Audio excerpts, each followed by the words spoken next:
Good evening, one. Good evening, all, and welcome to Grid Vision. It is the OB Builders Cup Series. It's Thursday night, and you know what that means. It's time for some racing. Here we are at beautiful Talladega Superspeedway, virtual Talladega Superspeedway. And it's us, the Grid Vision boys, as usual. Joe LaCastro, Sheldon Atkins, Austin Derbyshire, down in the truck, pulling the levers, pushing the buttons, making the magic happen, and coming to you live tonight. Sheldon, are you excited, my man, for today's race? Oh, absolutely. I mean, it's OB Builders Cup Series. We're here at Talladega, the 2.66 behemoth of a speedway. And look, there's one thing that we know, week in and week out, it comes down to about 3 or 4 different guys. Here at Talladega, it's going to come down to the entire field. Everybody has an opportunity to win here. As long as the car is good and you can work your way through the draft and know what you're doing, you have an opportunity to win here. Yeah, know what you're doing is kind of the big thing here.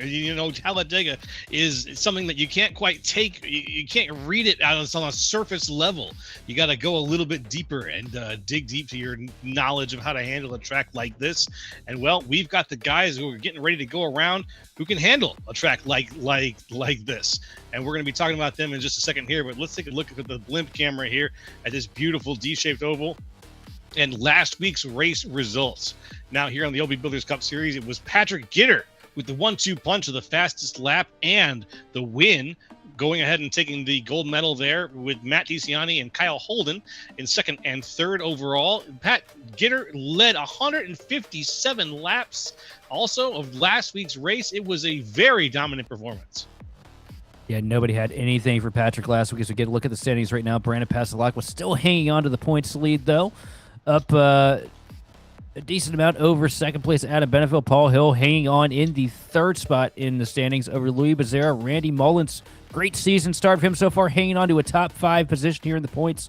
And I'll tell you what, a lot of things are going to change here tonight, though, at Talladega, because this is one of those places where it can go great for you or it goes horrible. There's really little in between. That's right. That's right. And now let's take a moment and look at the picks board, see who we've got going around. I've got a feeling that things are going to be looking pretty good here. Let's see who we've got. I'm ready. Going to go ahead and reveal the top. I'm waiting for permission from my teacher to let me have the pass here. All right, no problem. You know what? He's going to yell at me for doing it, but I'll let Darby flip it over there for me. But I'm going to have to go with that 19 machine of Justin Levine here tonight. Ooh, it's just okay. We come to these plate tracks. We know Justin's always going to be strong, and I feel like tonight is going to be one of those nights where the luck may turn around. All right. You said it first. Let's see what happens. Next up, I said let's look at Lou Christian as for the one to watch. Joseph Kazi was my pick. It was Justin Levine down the truck. Both of you picked Levine. I said Luke Christian for one to watch. Austin Edstrom over there. Who's your one to watch, Sheldon? Oh, how can you not go with the winner of the Daytona race at the start of the season? That 11 machine of Paul Gallimore always runs real well at these super speedways. Always has a strategy figured out and finds a way to put that car up at the front when it matters most. I feel like Paul's going to be one to watch this evening. All right. And then I put our last week's winner, and I don't know why I put him as the underdog. Should have put him as one to watch, really, because I think that he's got the momentum. But I put Patrick Gitter there. We got Brendan Pasalacqua also down in the truck, and you? You guys went with two perpetual front runners for an underdog pick here with Pasalacqua and Gitter. Give me that 12 machine of Louis Becerra, because this is a place where aggression is what pays off the most. Not think of an aggressive driver. I think of our Brazilian native, Louis Becerra. Always finds a way to make these things exciting. That's right. Hey, that's a good point, and we'll see how exciting things are going to be. But right now, we got the starting grid ready to go here. Let's break it down. Lou Christian is your pole position today, and Brandon Pasalacqua is on the outside. That's row 1. Moving on to row 2, Brian Johnson on the inside with Rich Kleinman in 4th place. Bryce Reiner is in 5th with Joseph Kazi in 6th. Tyler Hunter in 7th with Chris Vincent in 8th. Daniel Wiles in 9th with Russell Black in 10th. And take it away, Sheldon. Front of the grid, P11 going to be the 74 machine of Chris Davis with the 71 of Keith Long up top in 12th. 13th place, the 23 machine of John Bender with the 43 of Chris Hudson starting in 14th. 15th off the grid going to be the 28 of Tim Wortman Jr. with Randy Mullins in 16th. 17th place, last week's winner, Patrick Gitter with Shane Kohler up top in the 72. 19th off the grid going to be the 5 machine of Matt DiCiani with Jordan Slater rounding out the top 20. And rolling right along, 21, Greg Carr. 22, J.C. Gibson. 23, Paul Hill. 24, Paul Gallimore. 25, P.B. Henry. 26, Chad Kibbe. 27, Evan Say. 28, Jose Medina. 29, Justin Levine. 30, Austin Edstrom. Rolling off the grid, 31st is going to be the 12 of Louis Becerra with Josh Schaffner in 32nd. 33rd going to be the 18 machine of Alexander Carr with Joshua Hyatt running at the 34 car field here tonight from Dega. And we see that Tate Crosby Award winner out there in front. Lou Christian, he's ready to go. Some cars here getting their tires warmed up. What's up? I'll tell you what, too. Never count out a car with a number 3 when it comes to Daytona or Talladega. And I know that the legacy of Dale Earnhardt doesn't really apply much here to iRacing, but, typically when you find a guy that has that number on the side of the car, that's somebody that pretty much studied the school of Earnhardt when it came to the super speedways. And they can tend to be pretty scrappy when we come to these plate tracks. It always feels like you find a number 3 or a number 8 up there at the front of the pack when it matters the most. That's a good point. It's sort of like magic. One of those things where that number just sort of blesses the driver. If they choose to, take up the number, you're going to have the spirit with you. And the pace car is going to pull away. We're going to get ready for 120 laps, folks. I hope you're pumped. We've got a lot going on here tonight at Talladega. Lots of cars, lots of action here on the OB Builders Cup Series on Grid Vision. Coming around through the trial, well, you know it starts a little late at Dega. And there we go. We are go, go, go on Grid Vision. A great launch there for the 3 machine to hold the inside lane here a little bit ahead as we work through the BK Designs green flag. Down to 1-2, bumper to bumper, inside lane starting to form up quick here. Outside line in a little bit of trouble. Not time to panic for these guys just yet.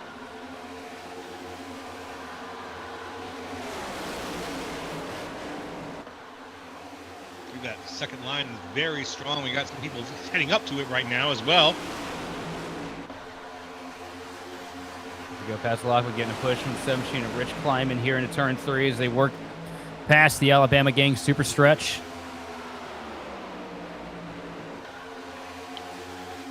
Brian Johnson doing a great job of keeping pace right now with Luke Christian down on the inside as well as we go around, finishing out our first lap of 120 here.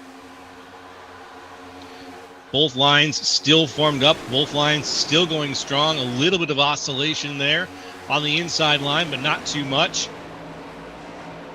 Brandon Pasalacqua doing an excellent job of also keeping pace, trying to eat some of that side draft a little bit, see if he can move up a little bit. Right now he is side by side with Bryce Reiner. Right there, you see that the push to Johnson. You see that 4 machine of Johnson. He was tucking out there for a second down the middle of the back straightaway before he goes up to the top to take the run from Pasalacqua. Pretty safe to say that, you know, as much time as he spent locked into the rear bumper of the 3 machine, he was sticking the right side out there to try and cool off that oil temp a little bit. These cars, it's a lot more difficult to push than it has been in years past. I feel like we say that every time we come to the plate tracks, but every update we get with the next-gen car just feels like it makes the plate racing a little more difficult. When it comes to attempts, a little bit of contact, though. The 3 of Christian gets shot down the hill off of the quarter panel of the 7 machine of Kleinman. That's going to be an involuntary end of line situation there for Christian, as he is all the way down the inside of the track and now cycling back to the back of the inside line. Brian Johnson now your race leader. And what happened? What happened there was 6 machine. Pasalacqua went to merge down with Brian Johnson, his teammate. And Kleinman, you know, just paying attention to the rear bumper of the car that he's pushing there, sees them go to the bottom, thinks, oh yeah, I got to go to the bottom, and, you know, doesn't necessarily realize that he wasn't quite clear there. It's a typical mistake you see here in these super speedways. You kind of just get so used to following the car in front of you, you start to dissociate a little bit. And, you know, sometimes it happens a little bit earlier in the race than you would expect it to. But, you know, I don't think there's any intent there. It's a classic mistake, but you know what? We're 4 laps in. Everybody's single file. Might as well give you all the keys to the race. And start out, first and most important thing here is exactly what you see Pasalacqua doing up here with Brian Johnson. You got to find a dance partner, somebody you can trust, a teammate, a friend, somebody that you know you work well with these super speedways. If you don't have help, you're not getting it done.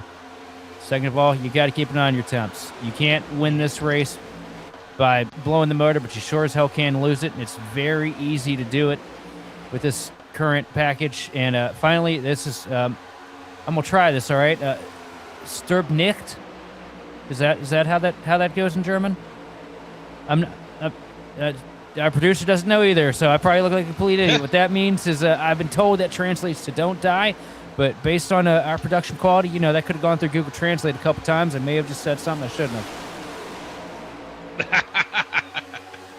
Opening us up to some great criticism here. Yes, I'm sorry. I did not mean that. Your mother is lovely. Yeah. Yeah, he might have walked down the road that we don't want to walk down there. Speaking languages we don't speak.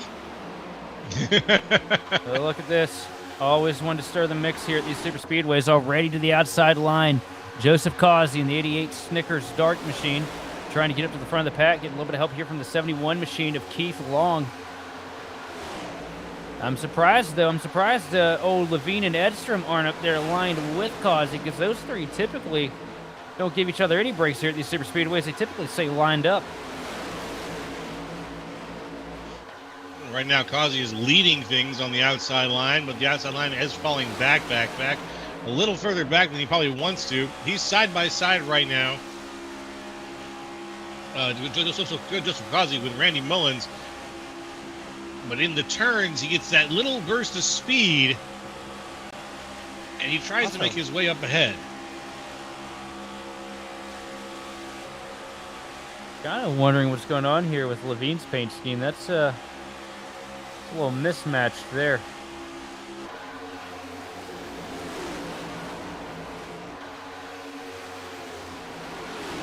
I think he's got a paint scheme from a Chevrolet shoved on a Toyota here. Oh.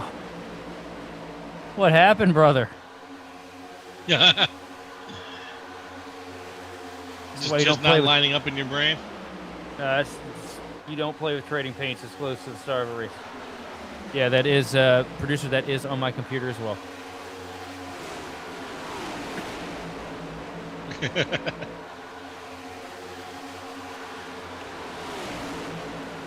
It looks so horrible. It looks so horrible. I hate it. The number doesn't even match, but hey, it is what it is. It's actually the 19, not the 5, as he goes down to the bottom here, leaving the 09 machine of J.C. Gibson up on the top. But here comes the 43 machine of Chris Hudson to fill the hole. Outside lane starting to form up. Couple cars up at the front, tucking out as well. The 74 of Chris Davis goes up to the outside line to try and take the run off the nose of Causey.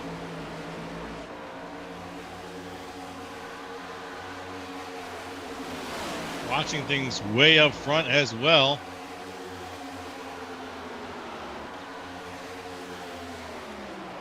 We can see here that Davis has made that move. But can he be the one who pulls the outside line a little bit faster?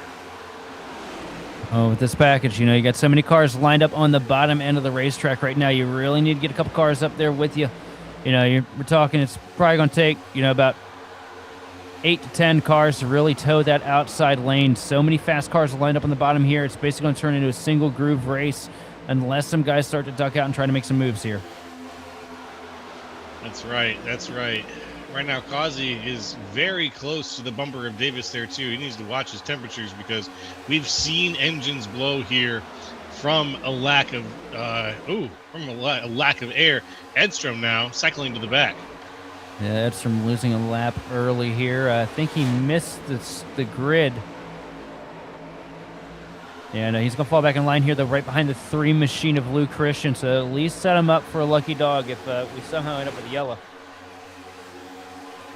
And that outside line just not going anywhere right now. Going backwards more than anything. They need way more help up top. And they just don't have it right now. Everybody's just kind of locked into the status quo here. Only 10 laps in. Nobody wants to be the first one to get out here and get over aggressive and, send a couple people behind the wall. 10 laps in, a 12th of the way to the end of this race. We really want to see everybody make it to the end, and so far we've had pretty respectful, good-looking draft racing here on the service. This is what we like to see, honestly. Probably the best that it gets. Randy Mullins going to tuck out a line here, try to go up to the top to get caught up with his teammates up here at the front of the pack. Davis struggling to get connected to the rear bumper, though. They were offset a little bit coming out turn 4. They finally find the center here in the tri-oval. And look at that. That one extra car. Look at how much position this is making that outside line now. A little bit more pace. Motion. Got a fast car in front. But, if you're Joseph Causey, you're also checking the notebook here. You're realizing that as soon as the Paradigm Chevrolet got up to the outside, the Paradigm car might actually be a little bit quicker than the car behind it. Because it looked like Causey was kind of trying to move a brick there when it was just him pushing the 74 of Davis, but now they're making forward progress. They are indeed. Causey with a push to Davis, with a push to Mullins. It's all going to come through. Oh, we got a spin down to the inside. Car's on the inside. He's back up on the track. I think that was, who was that? Jason Gibson right there in the 09 machine. There you go, Jason Gibson. He crossed the line, went down to the apron, and it just got de-wedged terribly. Yeah, he got into turn 3, and it just looked like that car was not connected to the track. Back end kicked out early. Chases it down, though. Great moves by J.C. Gibson there to keep from sliding up, causing a wreck, or throwing a yellow. It was an impressive save, but unfortunately for him, the nightmare season continues early here tonight at Talladega. Just look at how loose that car was coming in there. Yeah, watch this here. Slides up, manages to stay down. Really good. There's a lot of traffic on the track. Gibson manages to stay down, but it's not going to help his prospects for winning this one, as he now is at the very back of the line. He's not quite a lap down, but he is far enough back that he's a man alone. So that's going to be tough racing for him until we see a yellow flag. They got a few guys in danger right now, too. Louis Becerra checked up substantially to avoid that incident. He's about to fall to the back of the second pack here. So we got a battle side by side for the lead up at the top of the hill. Here comes Chris Vincent with a lot of help from behind from Schaffner. Sorry, Mullins. I got my 50s wrong there. It's all right. And, and he's going to leave him out. Mullins going to dive down to the bottom. An aggressive move here, but it's going to get him the lead through 3 and 4. Now Vincent waiting for the help from behind from the 74. Davis shoots him up the hill. They're going to lose contact here for a second, but a great push gives him the momentum to come across through the travel with the lead. But here comes the inside line back. Is he going to come down? Is Vincent going to jump down and try to take the inside line? Let's find out. Davis with the push. It's been a good one here for Vincent up at the front. He's got some incredible speed right now, and it's Randy Mullins behind them just looking and wondering when it's going to happen, when the door is going to close. Davis with another big shove to Vincent. 3-car tango up at the front, but they dive down to the bottom here. Davis and Vincent cutting down to the inside of the track here. Here comes the 71 machine of Long along with them. But now the dynamic duo has found themselves. Justin Levine up to the back bumper of the 88 machine of Joseph Causey. Oh, this is a dynamic duo. And Speaking of dynamic duos. Yeah. These two lock bumpers probably better than most do here at these super speedways, and they're going to get clear of the front of the pack. Looks like they're going to try and bring a couple cars with them here before they dive back in line. Levine all over the back bumper of Joseph Causey here. Chris Hudson finding himself up to third right now. I think what they're doing is they're trying to pull Luke Christian and maybe Paul Gallimore along with them. Gallimore going to dive down to the bottom here, try and get slotted into the inside lane earlier. And I think what they're trying to do. Yeah, I think what they're trying to do right now is I think they're trying to pull Edstrom down in. You see the yellow Stanley Tools Toyota Camry right there in the midsection of this outside lane. Mm-hmm. They know that he wants to be on the lead lap, and they want to keep him in line with him. Smart call. Make sure all your teammates got all your ducks in a row. And I think Edstrom's clear here. Not quite. Was for a second. We'll see what's going on here, because I don't think Chris Hudson is a part of that group. No, not at all, but he's just kind of a lucky benefactor here. Down the back straightaway. Edstrom is clear. Going to be interesting to see what they do. And down to 3. They opt to stay up here on the outside lane, so maybe they're just trying to make the train up towards the wall. It is possible. We don't see it as often as we used to here at these super speedways, but in real life, you know, they'd run about a ½ inch off the outside wall in a single file train when they were just trying to log laps.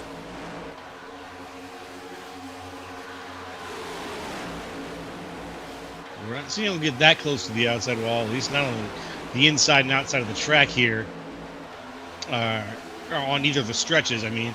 But we are seeing them just hold this line. What an impressive situation we've got here. The outside line has got the speed, they've got the position, and they are not collapsing. It's normally a situation where we see the outside line collapse down to the inside. We see some people abandon it for the speed the inside line usually gives, like you say. But here we are, folks, and the outside line is still cohesive. After, you know, we got like a 6-car, almost a 7-car lead from the outside line. It just comes down to the speed of the cars you have leading the front of the pack. That inside lane just kind of struggling to stay lined up here. You see Vincent trying really hard to keep air to the nose of that 33 Chevrolet. Definitely go out on a limb here and assume that Vincent's having a little bit of an issue with overheating. See him trace off here through the corners to try to duck the nose underneath.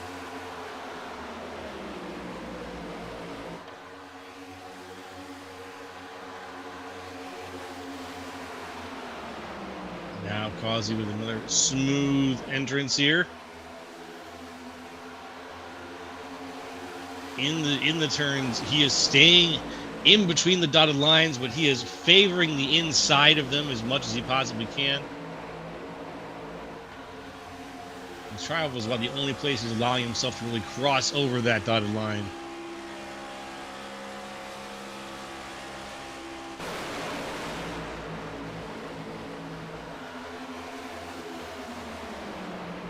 For the front of the pack, though, still Joseph Causey and Justin Levine leading Chris Hudson, Luke Christian, and Bryce Rayner. That is your top 5 right now. A massive breakaway in that outside lane here, pulling away from the bottom lane, led by the machine of Paul Gallimore. And Chris Vincent right in tow with him.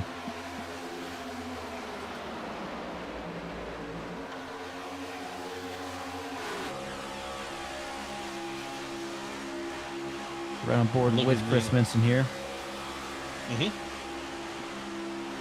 see what he sees. Getting lined up to the bumper of the car in front of you and pushing him as long as you can.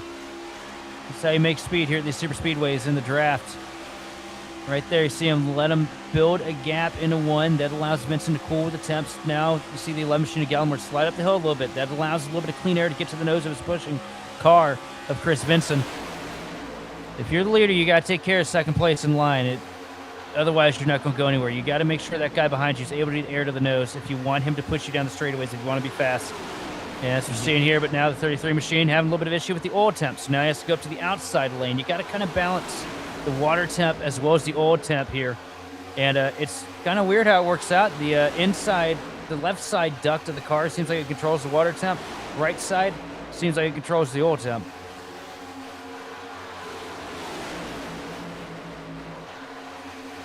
Right now, I'm listening to the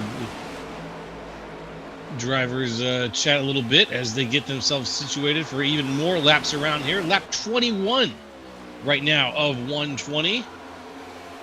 Yeah, they're talking about whatever the travesty that is on Justin Levine's car this week. Oh yeah, the half wrap or the wrap and a half. The nightmare that is that paint scheme tonight. He said that all he did was add the banner, try to add the banner to the paint scheme, and somehow it gave him whatever this is. See, it's a Blazing Pedal sticker on the side over top of the NASCAR Next Up Cup Series logo, so it doesn't even look like he got the right banner put on it. I mean, Justin, what are you doing, buddy? And look at that push. Look at that push.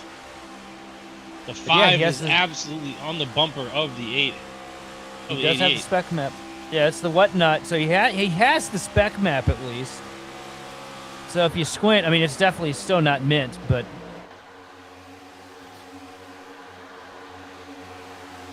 I think what Justin should probably do is just stay behind Causey here, and not let anybody see that. I think it's a fine idea. And the way Tony the Tiger's lined up on the hood, it doesn't look like he's supposed to be on the hood. It looks like he ran over Tony the Tiger somewhere here in 3.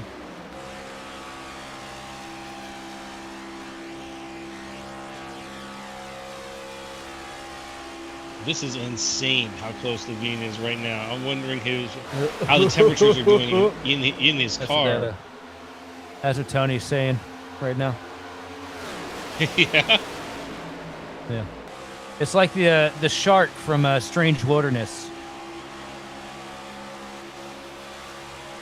Tell me any of y'all have seen that. No. Nobody got that? That movie was no. Great. If you have not had the chance to see Strange Wilderness, watch it. Okay. On the list. It is a incredible movie. It basically feels like what would happen if Blink-182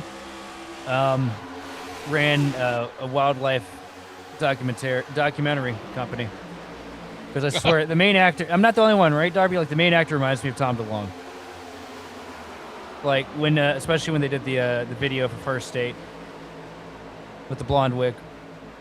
But yeah, all right. I've fallen off the rails already. It only took us 24 laps out of 120. But yeah, there's some content for you guys. A little homework. It's good homework, though. It's good homework.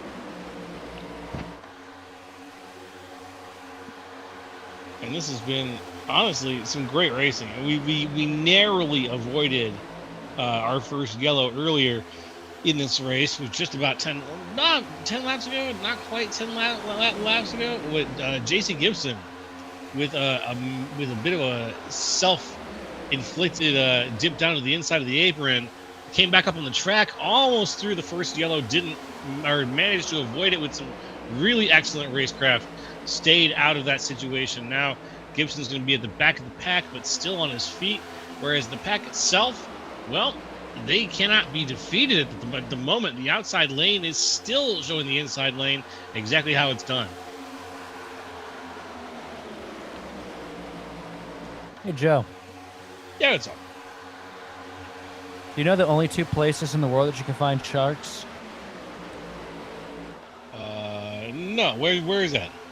The only two places you can find them is the northern and southern hemispheres. Oh. Okay. You're welcome. That seems pretty comprehensive. It's important knowledge. Make sure you have that. You can also find them here at Talladega, though, because there's a lot of sharks in the field here tonight. Ooh, yeah, that's true. Once we get a little later in this thing and it starts to become pay time, you're going to see some moves that you never imagined.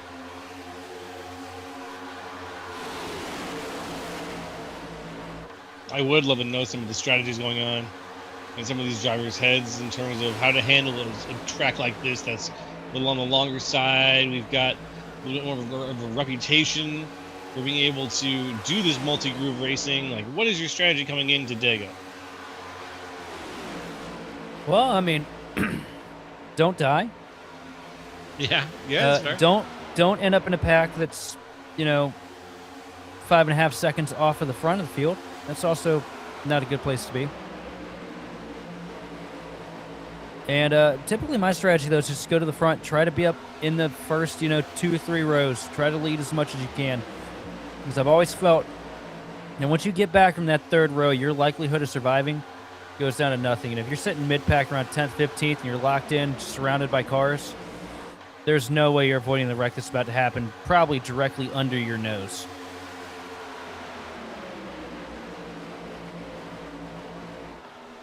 Yeah, physics will tell you that you are now a part of this situation.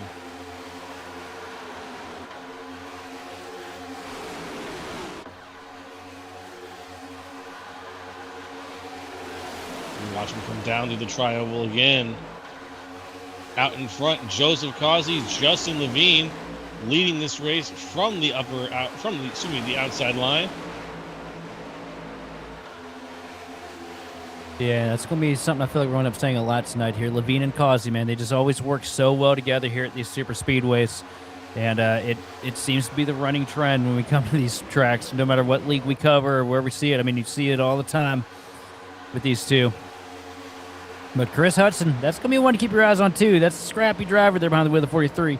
And it has not been a good season for him starting out. So be looking for him to maybe make a big move when it matters the most here tonight. Can do. That's Chris Hudson in what I think is, I've said it many times before, one of the best liveries on the surface right here. The P51 Mustang livery, looking fantastic. That car is absolutely gorgeous. Long-time paint scheme for him, too. Also, somebody's, talking about the paint schemes here. I'm noticing something a little different here this week on the 333 machine of Evan C. That's a pretty clean-looking car right there. Now, I don't know if we have anybody representative of Evan C in the chat, but if somebody could give us the story behind the new paint scheme here, it'd be much appreciated because it looks like some sort of throwback to something. I'm just not sure what, because I'm kind of simple. That's my usual excuse, buddy.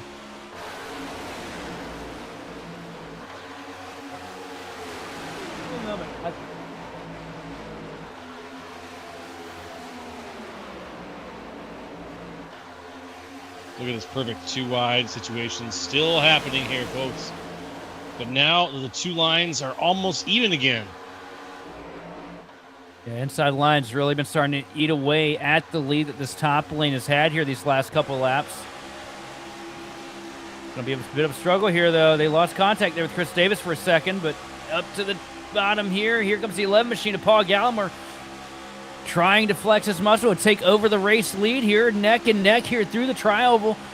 Causey and Levine on the outside, Vincent and Gallimore on the bottom. Looks like Levine struggling a little bit with the engine temp, though. Here comes Gallimore to the stripe.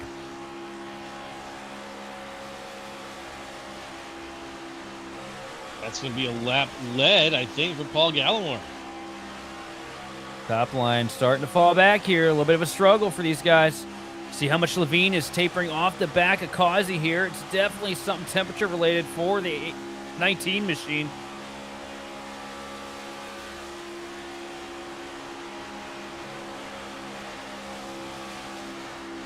And this is the track that will cause those kinds of problems. Oh, what? As we get a good view off the deck lid of the Harbaugh Cleaning Services Chevrolet of Chris Vinson. See, he's got Davis up to the back bumper here. Good shot through the tri-oval. I'll tell you what, Vincent's one that we haven't talked about a whole lot this year either. It's been kind of an up and down season for the 33 machine as well. He's another one of those guys, though, that's really good when we come to these super speedways. Yeah, that's true.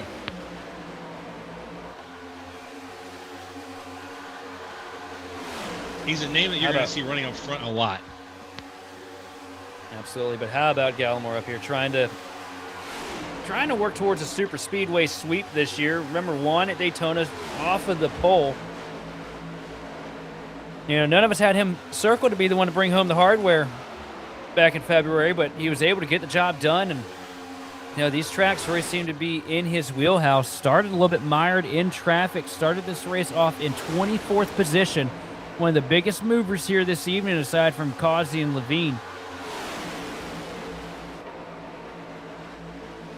Oh, I can't say Causey. Causey started 6th. I meant to say Edstrom. Edstrom moved, but he didn't move in the direction he wanted to, unfortunately.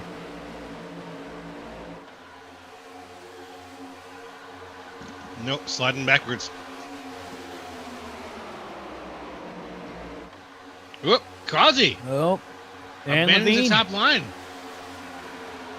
They've realized how strong that bottom lane is right now. They decided, you know what, why stay up here on the top and have to race side by side for it? We're going to come down low, take the lead off, and pinch off that 11 machine. And also, we should be getting relatively close here to the fuel window before too long.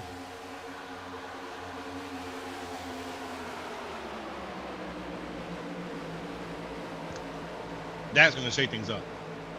Once we get pit stops in here, mixed in, all the static that we see, it's going to go away. And so I'm excited to see that because I want to see this get shaken up a little bit, but like safely shaken. Well, I do hate to break it to you, though, buddy. These guys that are really good at running up in front of these super speedways when it comes to pace, making the right move. They're even better when it comes to strategy, what you need to do on pit road to get in and out quick. Wow, yeah, so we'll end up with the same situation then probably. Two strong double lanes. Just a single file for a bit and separated by a good margin. Gotcha. Chris Hudson leading things on the outside line right now. Causey and Levine are on the inside line, where they were previously leading the outside to a very, very far ahead lead. They slowly lost that speed to Paul Gallimore coming up on the inside. And now the two of them are in front of Gallimore. I'm talking Causey and Levine here. In front of Gallimore. While on the outside, Chris Hudson tries to make the most of what he can and tries to get some speed up to catch the former race leaders. Yeah, Hudson just needs some help from behind right now. The 3 machine of Luke Christian not up to the back bumper. Finally catches up here in the middle of the front straightaway. Gets up, gives him a little shot. There you see the wiggle from the 43. Keeps it straight, though. Here comes the top line surging again with help from the lap car, Voss and Edstrom. PB Henry also, 4th car in line up top. And Evan C. starting to work his way through the field. That top line looks like it's starting to stall out here.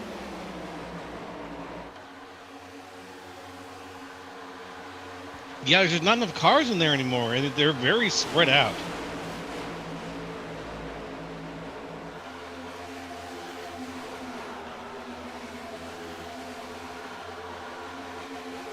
Look at this 2-car breakaway at the lead right now. Green and Causey locked bumpers there and left the field in the dust there for a little bit. Gallimore's starting to close up here.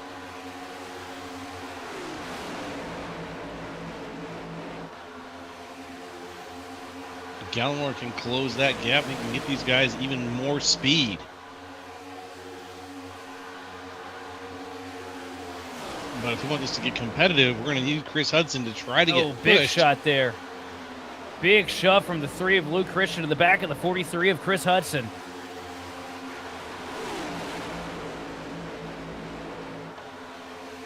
I can hear that over the camera when they made contact.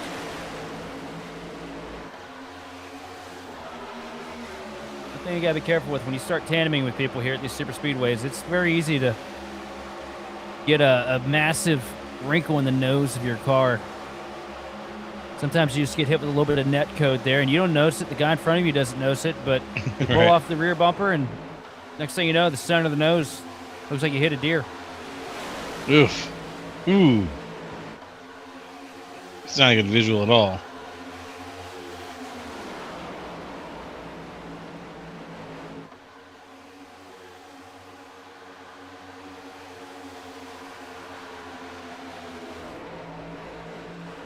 Look at this beautiful Talladega line here. Chris Hudson still trying his best here on the outside and just not getting the push he needs. But here comes some pit stops. Causey, ooh, Causey losing things and a spin. We've got a spin on pit lane, which led to an immediate tow.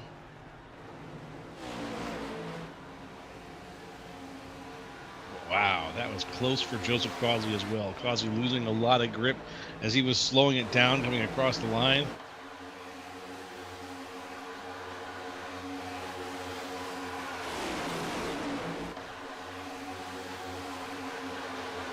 On the back now, Paul Gallimore leads. When does this second group come down pit road?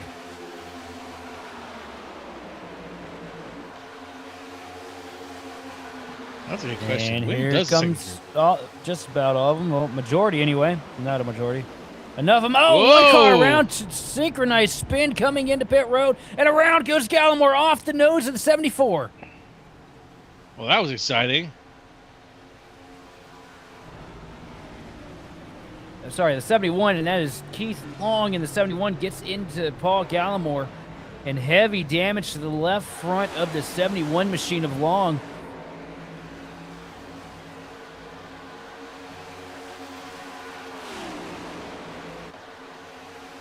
And that was about the other half of the field there. And let's see, that stint was about 39 laps for most of these cars here. Here comes another group down pit road. Chris Hudson leading the 3 machine of Luke Christian. And a majority of the field here on this stop. A lot more orderly for these guys.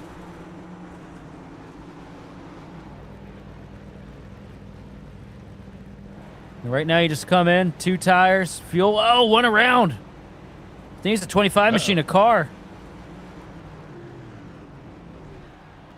Is that Yes, ooh. it is.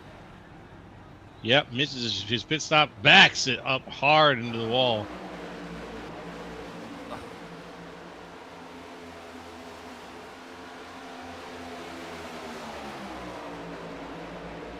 And there we go. Got everybody lined up here, watching Tyler Hunter. Currently out in front after all the pit stops are just about done here. I think these guys still have to come in too. They were a little bit back. They're on that run. That's true. That's true. We're going to all probably head on down at the same time, and then we will resume the race as we know it.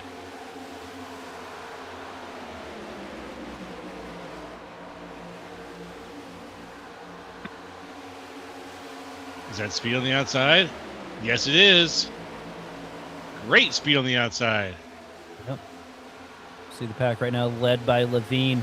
First car has come down pit road here on this sequence. Based on the pace, sitting in 6th place right now. Those 5 in front of them come down pit road. These guys right here, these are going to be your leaders. And here come the front 5. That's going to be speeding. Oh, and get her around. Yep. Oh, man, there is a plague going on right now for pit road, isn't there? These guys just cannot put it together. That plague is called getting a little too greedy. Yeah. Pit road has claimed a number of drivers so far tonight. Just from going across the line. We've seen about 4 or 5 self-spins. It's wild.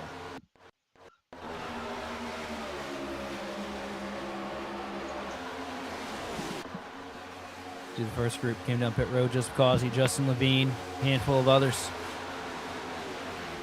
Levine, big wiggle, Causey. Yeah, I'm pretty positive that was speeding because Causey got held on pit road a little bit longer, it felt like.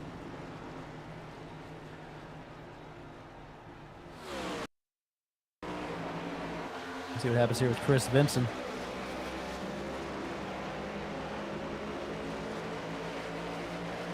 Here we are on the Wayback Machine. Sorry, Justin Levine, paint scheme jump scare there, guys. Whoa, wow. Benson just gets a little too late in it. He snaps sideways. Around goes the 71 machine of Gallimore. Or sorry, the 71 machine of long hooks Gallimore. One of the favorites here today, and Gallimore's going to need a caution if he wants to have another chance at this thing, because you're not making up all that ground here on the green. Nope. Not at all.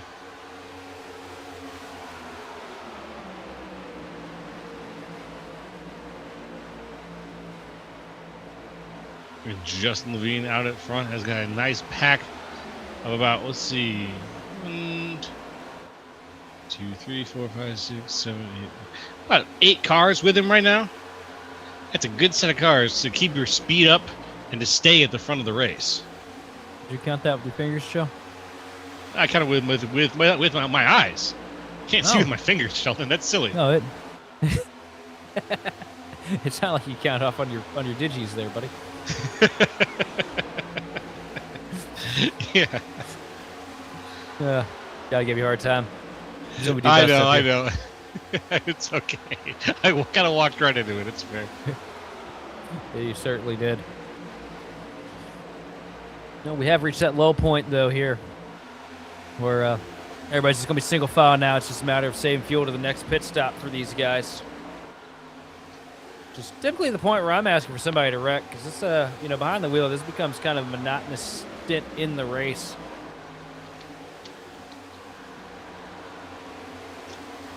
It's maintenance. You've got to go into maintenance mode. And that kind of driving is really hard. I didn't even start asking somebody for a commercial break. You don't know. Oh, yeah, might not be a bad idea. Now that the pit stops are done and we got everybody cycled through, why don't we go ahead and do that? We'll take a little break, talk to our sponsors, give you guys a look at who we've got to keep the lights on. When we come back, more of the racing action that you love from Grid Vision.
Racing isn't easy, but experiencing it is. iRacing puts you in the driver's seat with the industry's leading sim racing game. Drive on laser scan replicas of the greatest racing circuits from around the world. Go head-to-head against other drivers chosen by skill-based matchmaking to ensure competitive racing at every level. Compete across all your favorite series. In officially licensed cars, engineered to deliver the most accurate driving experience possible.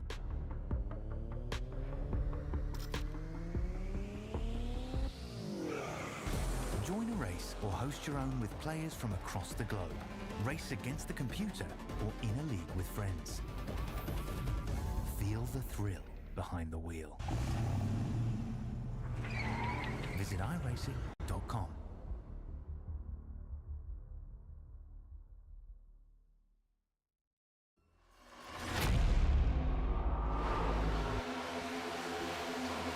Hey folks, we are back here on Grid Vision for the OB Builders Cup Series. It's Thursday night, and we are going round and round and round virtual Talladega Superspeedway.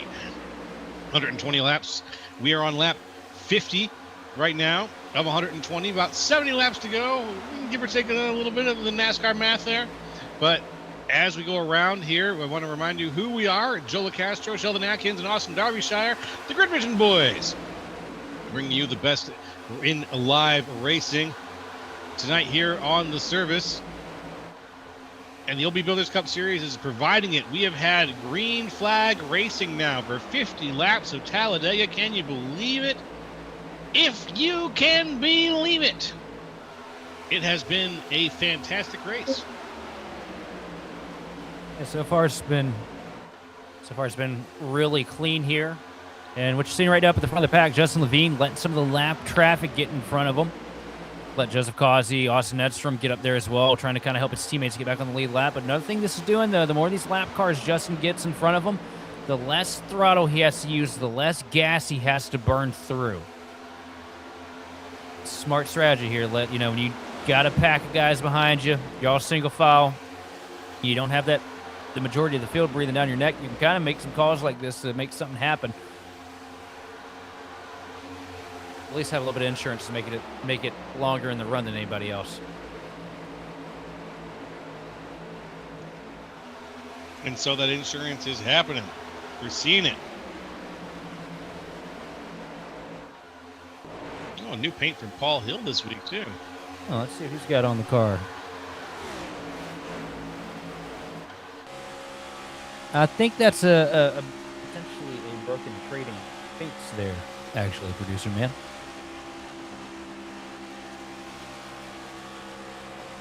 Because I am still seeing the Dent Slayer Toyota Camry on my screen. Same. With the laughing skull. So, everybody excited to get that new Paul Hill diecast reveal? You're just gonna have to wait. He'll change it one day. But why fix something that works? Why fix it? That's a good question. Why indeed?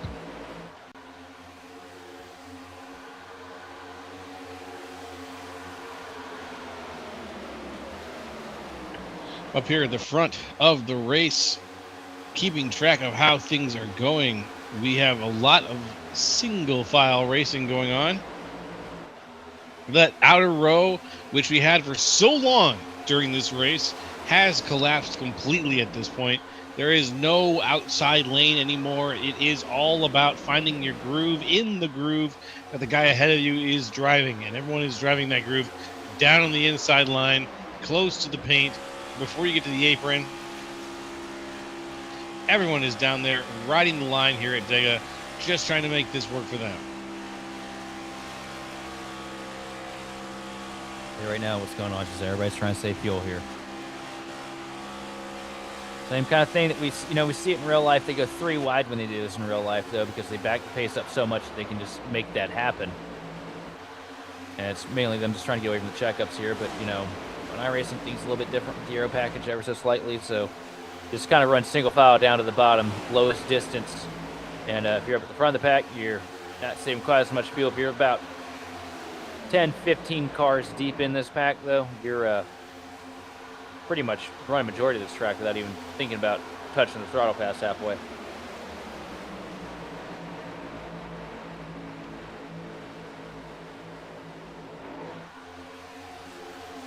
I'm looking at these other groups here, these little groups of like 5. Who is that they're currently being led? And I'm wondering, like, what is their fate ultimately during this race here, you know? You got Chad Kibbe. So those guys that are sitting back there right now, you know, however many seconds back off the pack, but, you know, you're in a 5-car pack, the rest of the field is lined up, you know, 20 plus cars deep. What this feels like is basically being lost at sea, completely on your own, in a boat that has a hole in the bottom of it, and you're trying to bail it out, but the only thing you have is a bucket with a hole. Oh no! It's a miserable feeling. These guys are just praying for a caution to come out here, because that's the only thing that's going to save them. Oh, is that Darby? Just mend it. I don't think I actually know mend. Mend the hole in the bucket. Dear Liza, dear Liza. Okay, well, you guys lost me on one for a change. That's insane. There's a hole in the bucket, dear Liza, dear Liza. I know what I'm talking. I know what you're talking about there down in the truck. I will go into more obscure comedy references. Okay, we'll go into folk song references.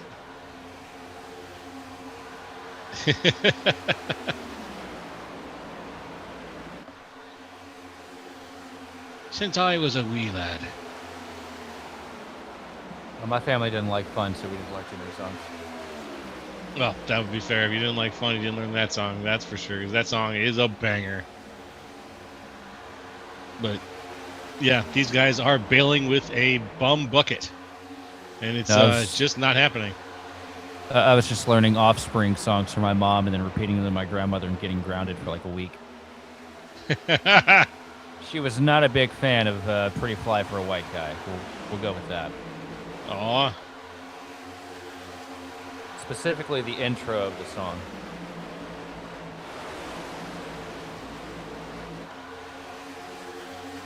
I'm glad that. Nope, it was not the Uno dos Tres. It was the Give It To Me, Baby. That was the part my grandmother didn't like. Apparently that, coming from a 4-year-old with no idea what the reference is, got myself and my mother both in a lot of trouble. Yeah. One might question, the choice of what you've been watching as a 4-year-old, if that's what you've been memorizing. She had no idea. But look, my mom couldn't help it. She always had the local alternative rock station on, and that was the year that song broke big on the radio. That's fair. Yes, I just dated myself, guys. For those wondering at home, no, I'm getting old.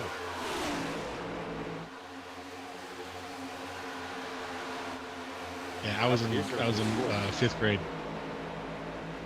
Another one I got us in trouble over was My Name Is by Eminem. You picked all the best ones to memorize. Yeah. As a young'un.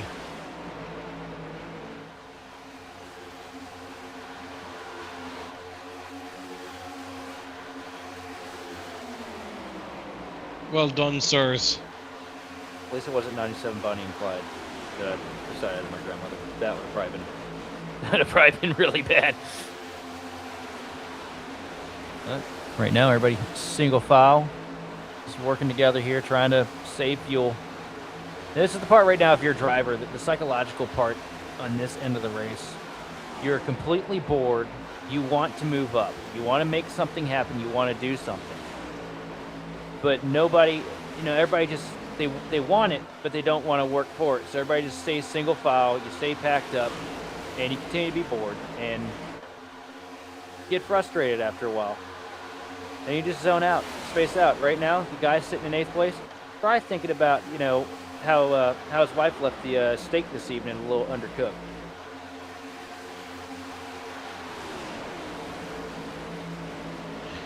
Let's break down how things are going here on the field. Who's running where?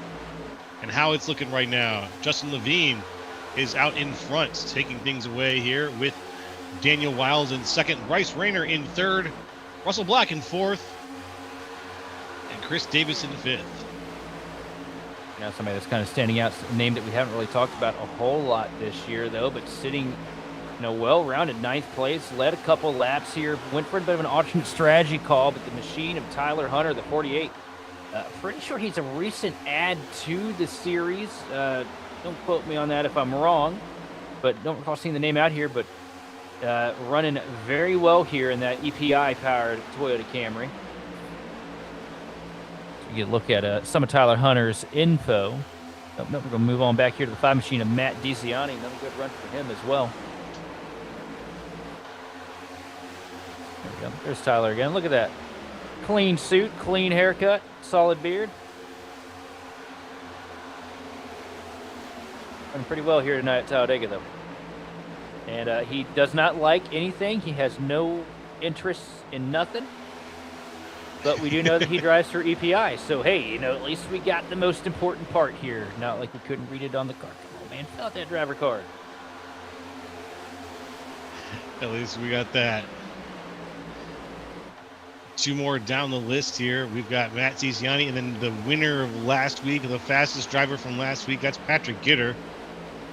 He's sitting at 11th right now. Talladega not quite adding up, unless maybe he might be holding back a little bit. You think he's just not giving it the A+ material until later in the race? Everybody's holding back right now, Joe. We're just all saving fuel right now. It's really hard for these guys because right now, if one of them were to send it out to the outside to try and make something happen, they know the majority is going to go with being on the bottom.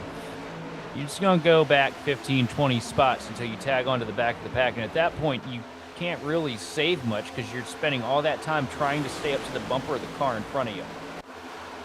It's a miserable place to be. Somebody that's put together a good run here tonight that we don't really get an opportunity to talk about much. Hasn't had the best of seasons, but that's 74 machine of Chris Davis. Up from 11th place, sitting in 5th right now.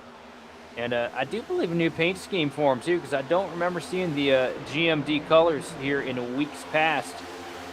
But good-looking car and a good run here at Dega. As we get a look at the 74 Toyota Camry. Red and silver, man, they just go together. They look great on a stock car, don't they, Joe? Yes, they do. Red and silver, a fantastic color combination here. And this, just look at that. Look at the lines. It's just a mean-looking vehicle here. Clean-looking hot rod. And one thing that's important, though, not only does it look pretty stout here at Talladega, but that's been a fast machine as well. You get a nice 360, and I believe that was a Beast Mode sticker we saw right there. Yes, it is right there on the rear window blackout. And this Beast Mode car has been pretty good here at these super speedways. Remember, teammate Paul Gallimore got the win at Daytona earlier in the season. Was running great here tonight until he got spun coming onto pit road, which has been very disappointing. It's always fun to see Paul run well at these super speedways. Yeah, that spin on pit road. There was a few spins on pit road that we had tonight that was upsetting for quite a few drivers. I'm trying to remember some names, but with how many we had. Sitting back in 8th place right now, up from 27th place, the 333 machine of Evan C. And pretty smart with his strategy calls here as he blinks out there for a second in the middle of the back straightaway. That's something you want to get tended to, but been a good run here for him. Past couple months been really good for Evan. Really seems like he's figured out that transition from dirt to asphalt. It's been really competitive this year and run really strong in just about everything he's touched since we started things off back in February. That running is going to have to benefit. He's only got, well, let's see. He's got plenty of races left, actually, I think, to run here. How far we are in the series. This week is literally the mark of the first quarter. Yeah.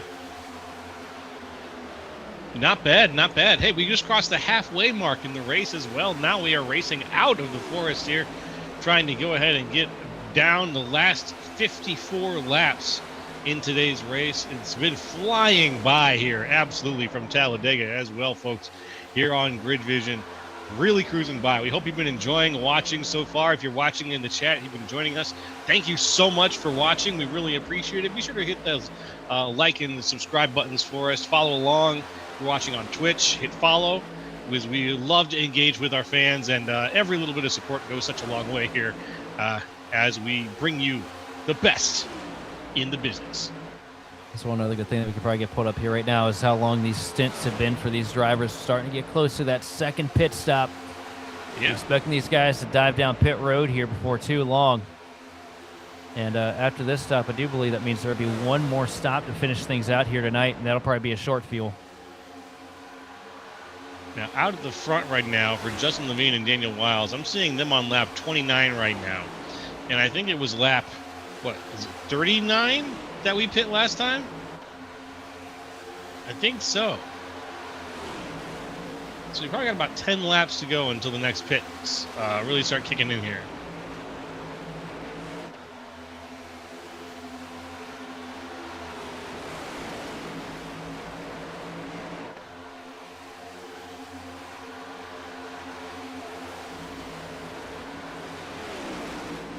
Single file train work down the back straightaway. A couple cars starting to tuck out here.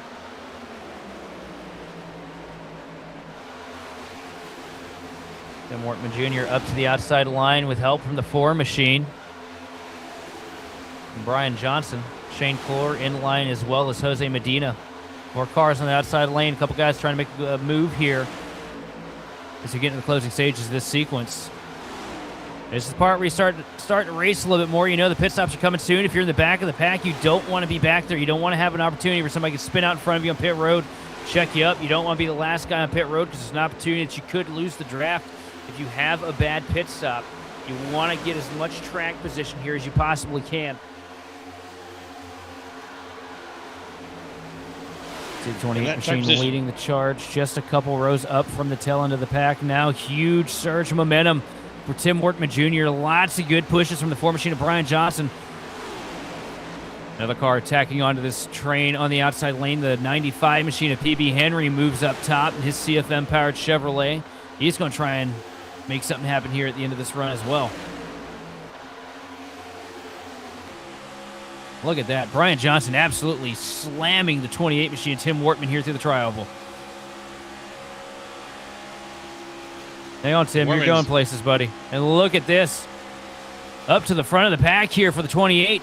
Just one car off of your race leader, Justin Levine. Does Levine go for the block? Does not. Stays in line behind his teammates. And these guys right here, too. This is not for track position for anybody aside from Brian Johnson, Shane Clore. The rest of these cars on this top line are a lap down. Currently, Tim Wortman Jr. scored 30th place in the running order. Brian Johnson giving another push to the back of the 28 machine, though, going to be able to clear, move himself up to the lead here at Talladega. Leave Shane Clore in the 72 out to dry. Oof. Shane Clore was in a position to really handle leading this race, but right now it looks like the 28 has other ideas. Shane Clore going to stay on that outside lane, though. Stays up by the quarter panel of the 4 machine of Brian Johnson. Down the back straightaway. Here comes that inside lane surging, though. 2 cars is not going to be enough if you want to get it done here right now. Up at the front of the pack now, Brian Johnson. Comfortable lead for him. 2 3-lap cars between him, plus 2 on the outside.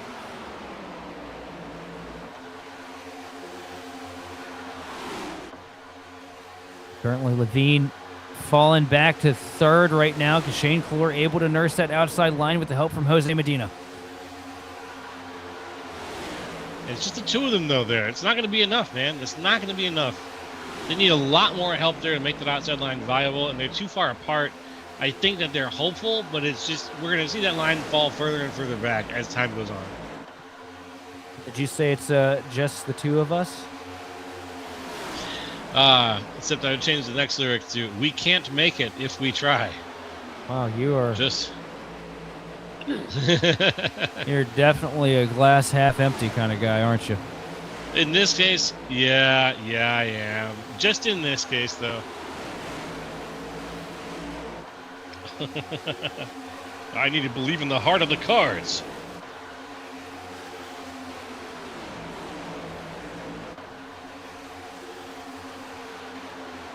I believe in the heart of Justin should not touch his trading paints ever again.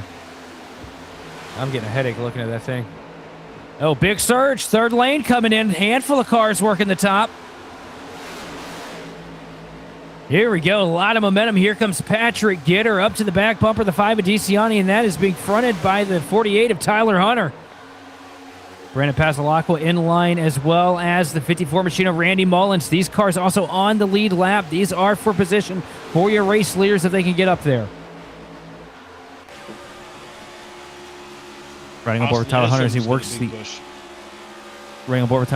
works the outside lane here. And look at the momentum that they have built up here into the tri-oval, clearing all the way up to Paul Hill. Let's go move these guys up front. Also, we did miss it. There was a shakeup for the lead. Justin Levine got back up to the front.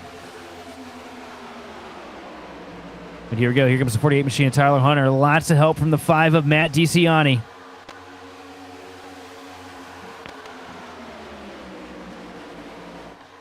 We're talking about how much you need help here at Talladega to be truly effective.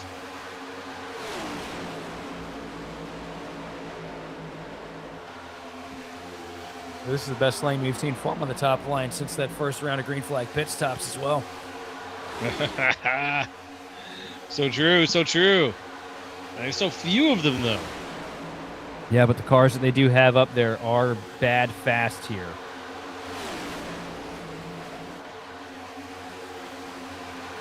Tyler Hunter gets out to the front here, race leader in the 48 machine.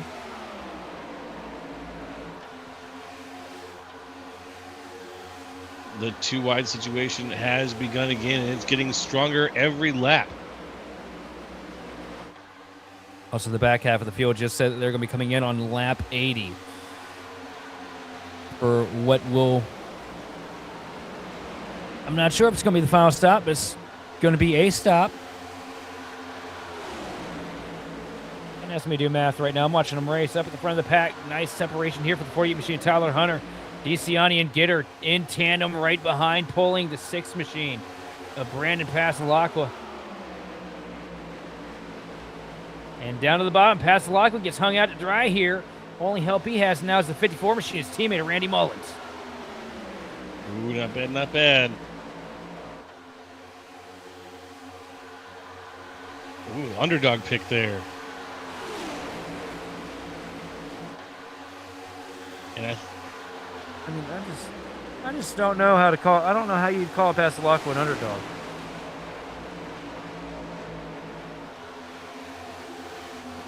yeah, there we go. Because everyone wants to get ahead of him in points, so it makes him so easy target.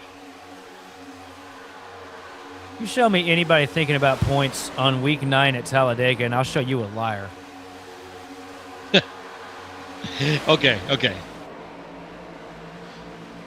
Producer says Justin Levine. Well, Justin Levine ain't going to hang him out to dry. He's going to hook him.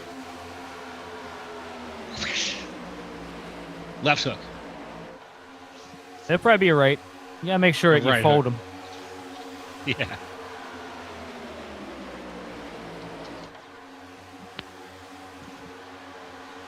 So look right now at the front of the pack, Tyler Hunter pulling the 5 machine of DeCiani and the 21 of Patrick Gitter. Outside line still able to stay up here, though. Mullins slots down to the bottom, opens up a hole there for his teammate of Brandon Pasalacqua.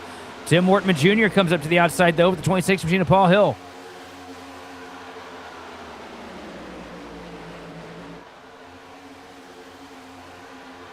Here we've got eyes on Paul Hill once more. He's at the back of that pack now, down to the inside, trying to find a spot for himself. Wortman Jr. just a little bit ahead of him, side by side right now with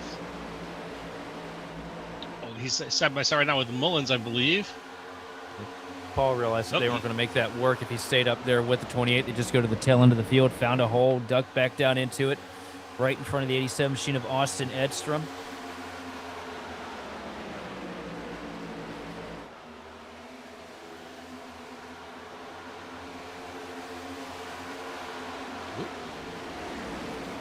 And, oh, there we go. Now I can see what's going on. And, man, Tyler Hunter out there has got the weight of the sky on his shoulders at this point. He's got the end of a race at Talladega to try to uphold the lead for. We're on lap 79, looking at lap 80, which means we're looking at 20 laps, not 20, we're at just 40 laps to go. And with that much to go, it can still feel really, really short when you've got these laps down locked and you're just trying to maintain one thing, your lead. So I don't envy Tyler Hunter right now. Not at all. Even with first place. Oh yeah, 40 laps to go. Talladega is that's a long haul still. Because these laps going forever, and once you get side by side and the bows up here at the front of the pack, there's so much pressure on you as the race leader. With all the runs you have to block, and you just can't make one small misstep, and it's the difference between you winning here and you sending the thing back behind the garage.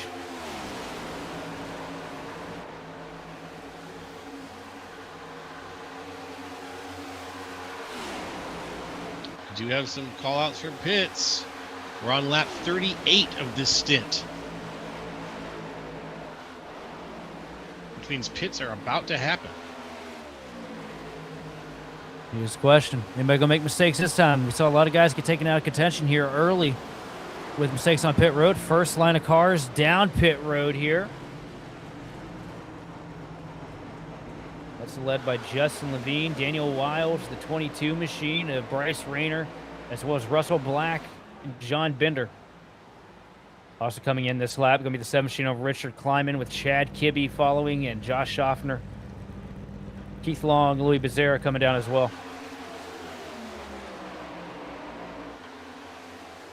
Darn near the whole squad, or at least all the squads, are coming down and getting a chance to top it back up. Already down and away with his 2 tires and fuel. Rest of the first group coming out now. Looks like they're able to stay pretty orderly here coming out of the box too. Yep. Nice and straight, nice and in order. Single file, still almost all the way back. In fact, it was all the way back, yeah. Single file driving.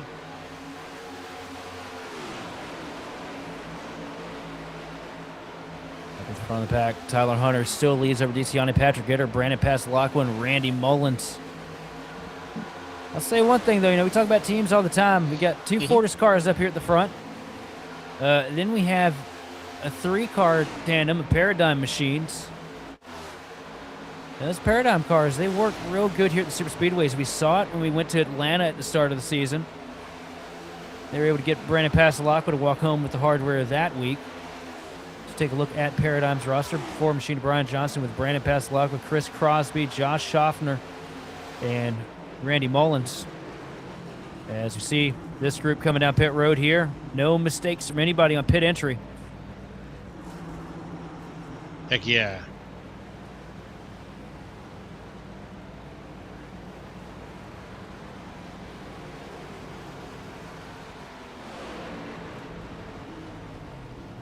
All these pit stops now going by. This is going to shake things up yet again. It's not the yellow that a lot of these guys really want, but it is going to shake things up. Absolutely. Right now at the front of the pack, though, it's still Tyler Hunter, DeCiani, and Gitter.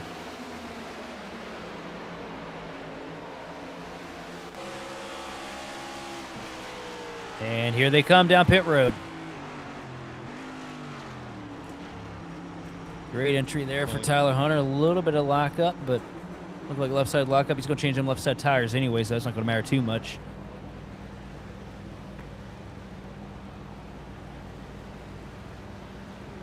They find themselves in their pit box. I do worry about these guys, though. This is a pretty small pack to come in here with. So not a lot of help coming out. You're going to lose a little bit of time here, potentially. As you see the battle for the lead heating up right now. The 22 machine of Bryce Rayner working the top line. These are the guys that will cycle out to the lead. That's Passalacqua leading the inside lane. Justin Levine locking bumpers for the 22 machine of Rayner, though, through 3 and 4. Going to build a massive advantage here into the tri-oval. Here comes the tri-oval looking for the start-finish line, too. And Crossing these guys it right here. now. This last pack that came down, they're sitting ducks. They're going to be way behind once this pack clears through 1 and 2.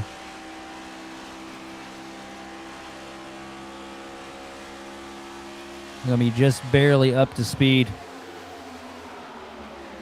They're going to hold this inside lane, make these guys have to work around so they can have the shorter diameter through 3 and 4.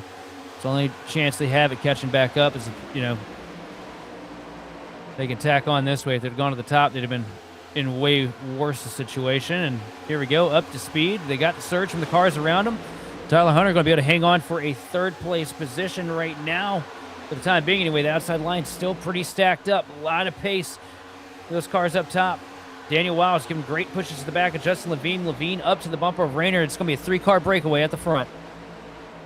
3-car breakaway. Love to see it. Let's see where they can take this. If they can capitalize on this, get some speed, but we'll find out. Look, the 3rd line is forming around them. And this right here, this is where it's going to get, where this race is going to get a lot heavier. Pay window's starting to open up here soon. These guys are going to start getting aggressive. Yep. All right. You know what that means, folks. Before things get too aggressive here, we are going to step away, and when we come right back, we're going to take you to the end here of this race from Talladega Superspeedway on the OB Builders Cup Series. So stay tuned.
Racing isn't easy, but experiencing it is.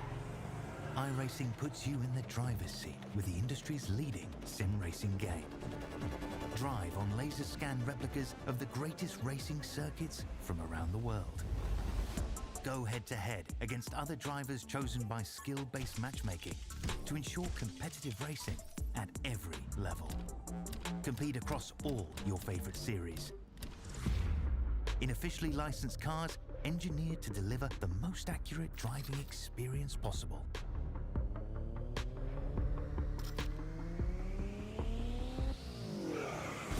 Join a race or host your own with players from across the globe. Race against the computer or in a league with friends. Feel the thrill behind the wheel.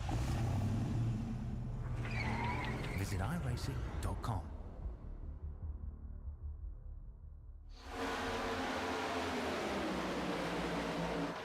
Welcome back, folks, to virtual Talladega Superspeedway, where we're showing you grid vision.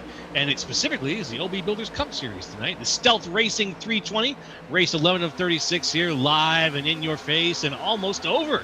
It's lap 90 of 120, just 30 to go. And when we're done, who knows we'll be up at the front. We've had a couple of lead changes left and right. Right now, Randy Mullins is currently leading your race with Brandon Passalacqua in second, Brian Johnson in third. And it looks like we've got two lanes again. We had a single lane for a long time during this race, but now the two lanes are back up, and we'll see how things fare for these drivers. Also problems from Justin Levine. Chris Vincent came on the radio a couple laps ago, said it looks like the 5 is about to fall off of the door of that Toyota that heavily confused Toyota Camry. I did notice under the caution, if you get a good look at the splitter, it appears that those are Gen 4 Chevrolet headlights. So, what a Frankenstein! It's a monster. Absolutely, but here we go, 3 wide, up to the top. Here comes Chris Vincent with help from Paul Hill. Pulling along the machines of DeCiani and Patrick Gitter. And Tyler Hunter.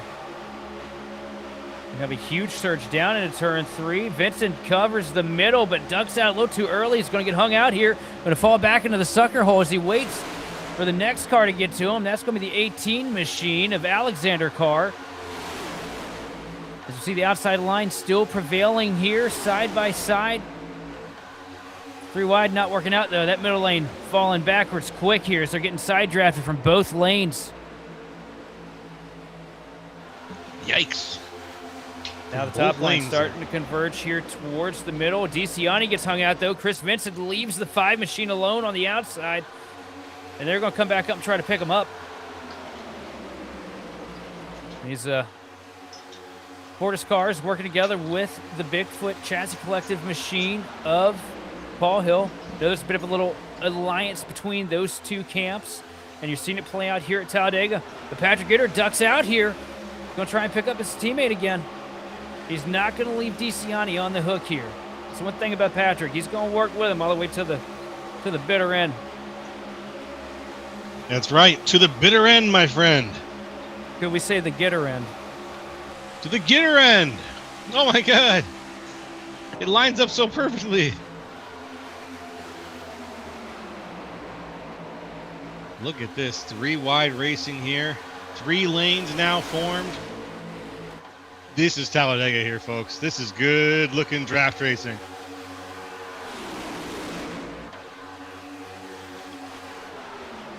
Now the top line starting to stall out here. Bottom lane prevailing. The 54 machine of Randy Mullins now leading here at Talladega.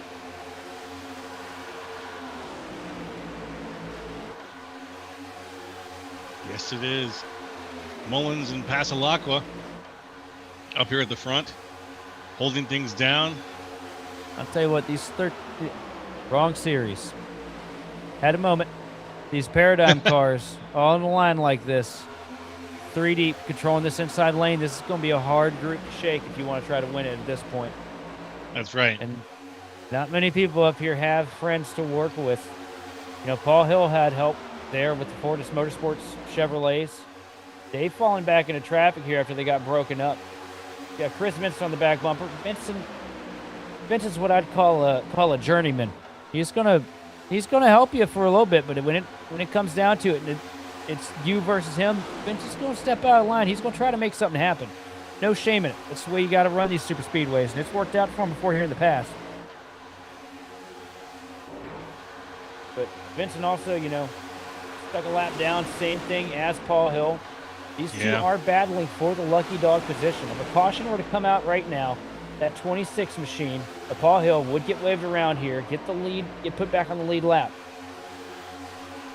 Problem is, though, these leaders don't pit, which are likely not to. You know, Vincent's not going to be able to get back on the lead lap, so he's got to try and take that spot away from Paul before this thing's over and done with.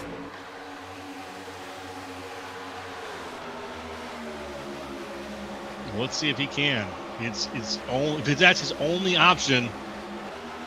We can see. Ooh, look at that top line right now.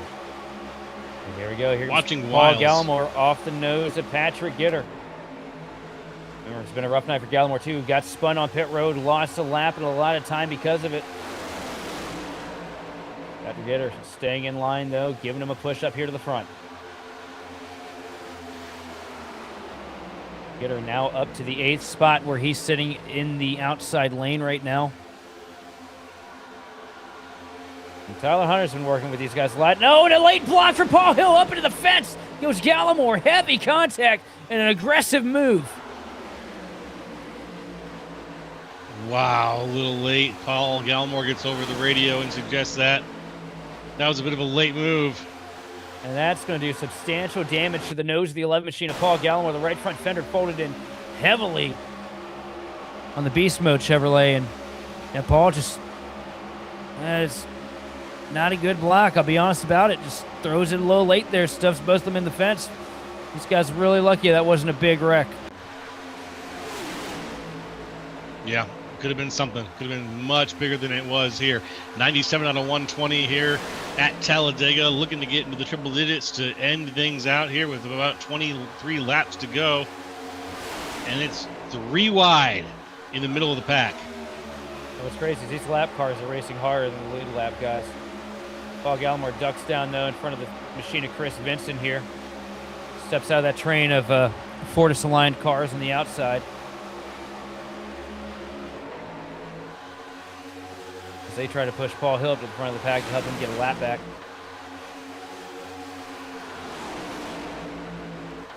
Slide down to the middle lane here now, trying to pull a bit of side draft off of the machine of Justin Levine.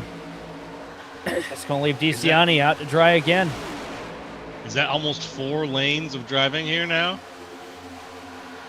Just 3. Nearly back there in the Almost. back, but they're just off center a little bit.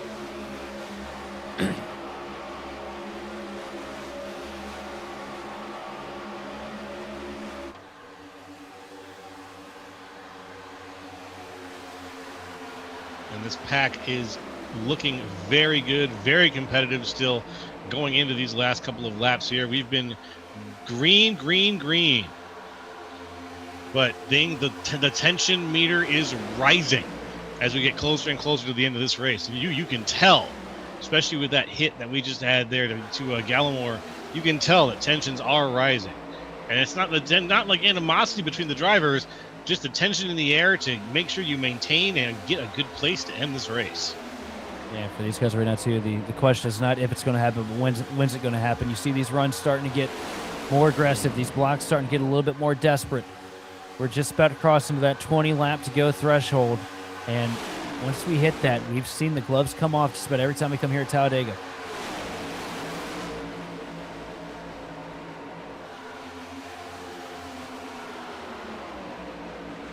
Patrick Gitter stepping out of line here, letting DeCiani get in front.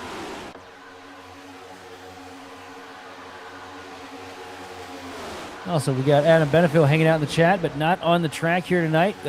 We missed seeing you out here, buddy. Where you at? Yeah, it's a good question. Good to see you.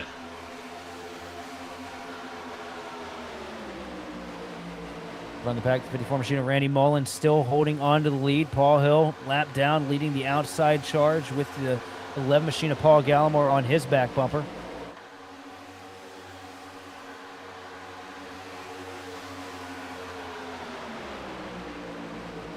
Chris Benson also a lap down, the 74 machine.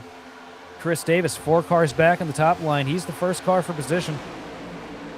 With these lead lap cars anyway. Ooh, they're going to leave Paul Hill out to dry. Yep, he got flushed. Oh, wait a minute. Getting saved a little bit there. Duck back down to the bottom here.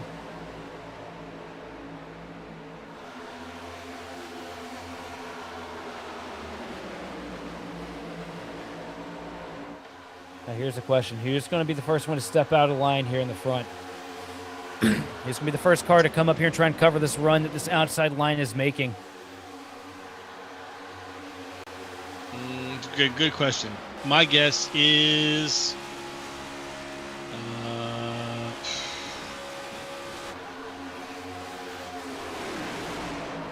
someone who's not running front. I was gonna guess Randy Mullins, honestly, just our current leader. But he's busy leading the race right now. Well, you can only be so worried too, you know, because those cars on the outside right now, the leading car is a lap down.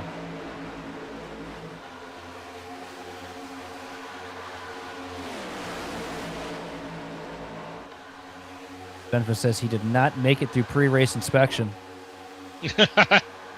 So I guess the OB Builders Cup Series is having a crackdown on having cool drinks in the car.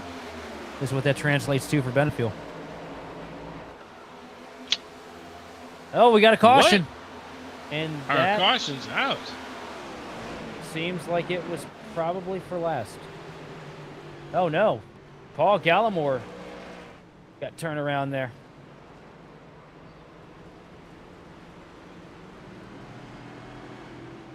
And Paul Gallimore and 48 machine and Tyler Hunter got together there.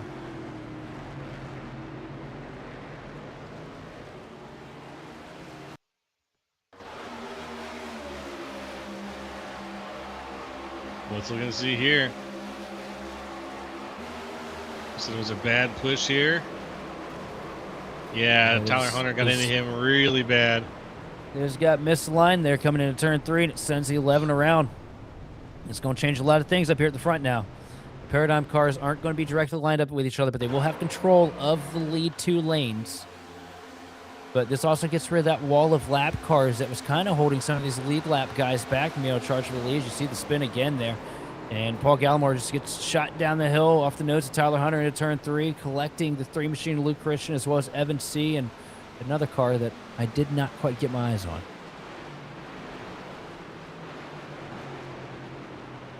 I didn't quite see either. But here, look at that. Yeah, it's just try to get back going off the transition with hot rear tires, and it'll snap you. Not going to happen. Just a big NO.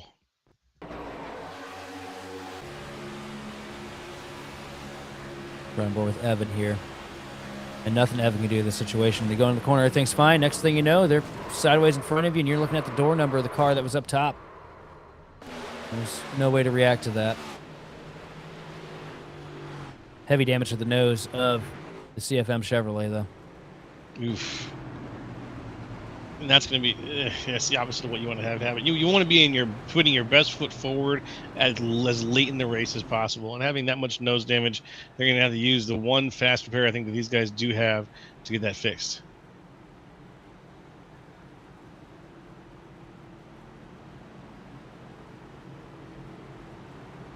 See the entire field coming down pit road here.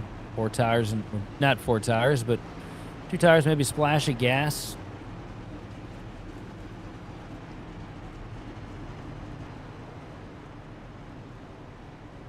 This right here, this is just preparation for the potential of an overtime caution. That's how close everybody was on the numbers. Justin Levine leading the charge off of pit road here, though, right behind the 22 machine of Bryce Rayner.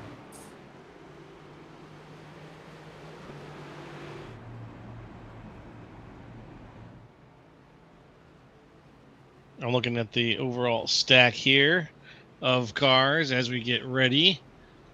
See a good percentage of these guys stayed out on this pit stop as well. Paradigm Chevrolets stay up here at the front. They decide, no, we're good. We'll just run with what we got and hope it's enough. Chris Davis stays out, as well as PB Henry, Alexander Carr, the 5 machine of DeCiani, 72 of Shane Clore, Chad Kibbe as well, and Josh Schaffner. And also, this is the best that I believe Kibbe and Schaffner have run tonight, because they've spent most of this race just hanging on, trying not to lose a lap. True. They were down pretty good. Kibbe we mentioned once, but Josh Schaffner has been struggling this race, but here he is now in a pretty good position, sitting 10th.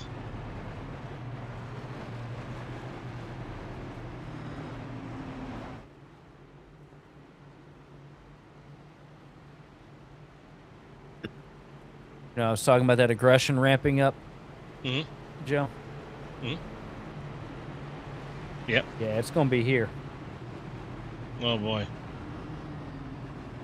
I think you're right, my man. I think something's in the air for this kind of track. And the aggression starts to ramp up at this hour. And we start to see drivers just make moves they would not normally make. And then egos start to flare. You never know. Talladega brings out the best and the worst.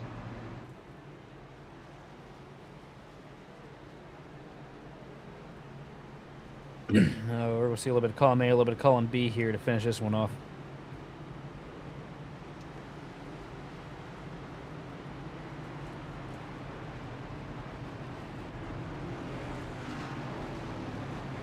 Guys, line back up. I think the lights are off on the pace car. They are. 105 of 120, just 15 laps to go. It's going to seem like it's going to take forever, but it's going to take no time at all.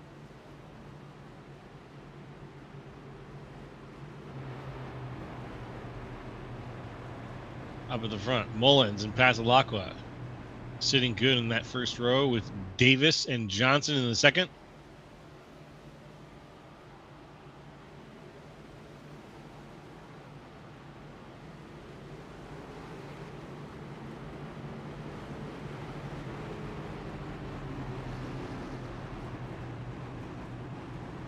And coming down the backstretch here of Talladega, looking for that BK Designs restart zone. We are going to have, this was our first yellow of the night, was it not? Yes, indeed. Yeah, it was. This is our first yellow of the night. Not for lack of trying. This was our first yellow, and now let's just hope that it's our only one there, as Dega can sometimes be one of those cautions breed cautions kinds of tracks. But you never know. These guys have been going green a long time. Let's see if I can keep that up here. The 54 and the 6 together side by side. The pace car is getting ready to pull off, and then very soon, once we get to that BK Designs restart zone, we'll be kicking things back off here.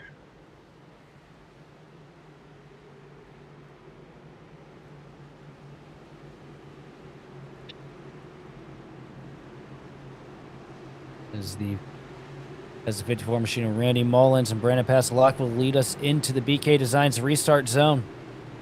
Green flag getting a wave here with just 16 laps to go. When they cross the stripe here, to be 15 to the finish. I guarantee there's going to be a team countdown here for these front runners, but into the zone and through the BK Designs restart zone. We're clean, good green start here down to the bottom of the track. Here comes the 54 machine of Mullins to cover the inside. Chris Davis over the radio saying that he was given a black flag there on the restart. Not sure the cause, though, for the 74 machine. Passalacqua also gets a black flag.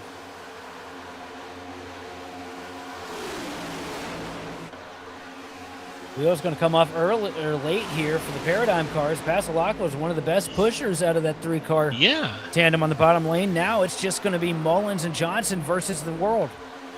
What a weird situation to find yourselves in. Mullins and Johnson versus the world now, but can they do it? I think that they can. I think there's a very good chance that they can, but with Davis right there on the outside, and Carr also. We were talking about points earlier, how important they are. Majority of the field on the lead lap here. Passalacqua having to come down, take this penalty. This is going to be a big dent in his points lead here, because this is going to be borderline shotgun of the field if they don't get a wreck.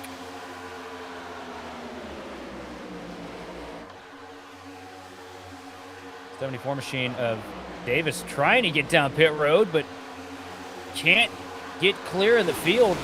He's got the 18 machine locked into the rear bumper. You see 3-4 wide action here through turn 4 at Talladega.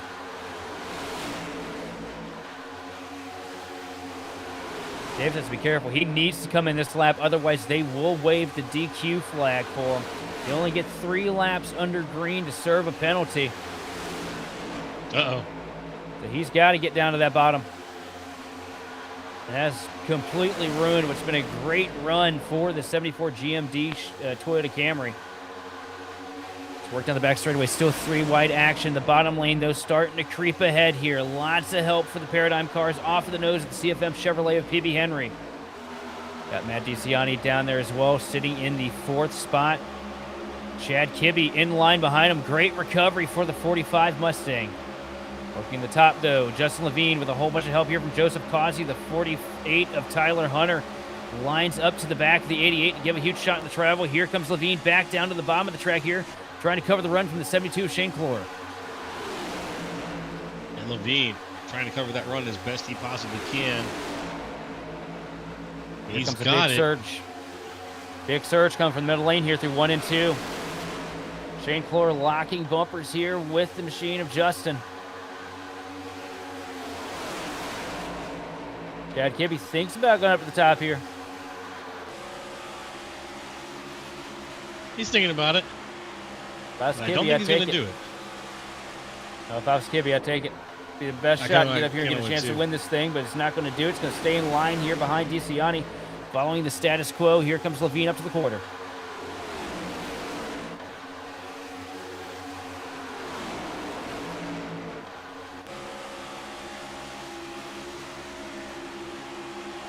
Shane Clore locks back up to the rear bumper of Justin. Ooh, Pulls we a got heavy some side crazy draft motion. off the 5 machine of Matt DeCiani. Gets side drafted back though, loses the momentum. And a huge run here. DeCiani going to come to the top. He's going to try and cover the run from Justin. He's going to do it too. The Fortis Motorsports car is fully in charge of the center lane now as he falls back a little bit to the nose of Justin Levine. Oop. Lane almost split into. Okay, no lane splitting yet here. We're still 3 wide on portions of this racetrack. Not yet 4. But these guys are trying to find every advantage they possibly can against their fellow racers. DeCiani up here at the top with one of the most aggressive pushers at Talladega here on iRacing. Smart call here from Matt. Knew exactly who to work with. You know, that's the first key of the race. Pick your dance partner. You got to pick them wisely. Well, he picked a good one here. Levine going to push him to the front, but he's going to hang him out to dry. Levine down to the bottom. DeCiani's going to have to wait for the 72 of Clore to get to him, but Levine's going to grab the lead here through 3. What a move. What a fantastic move there for Justin Levine.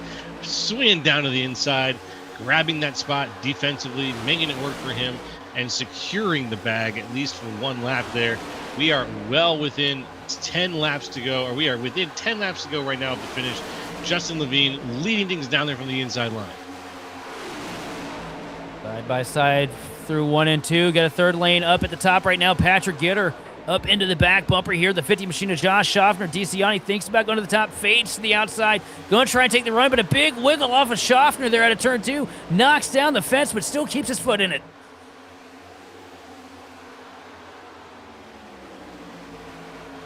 Incredible moves. Oh, look at that. The 5. Hang on to it. DeCiani almost breaking down to the inside, maintaining his posture just about as much as he possibly can.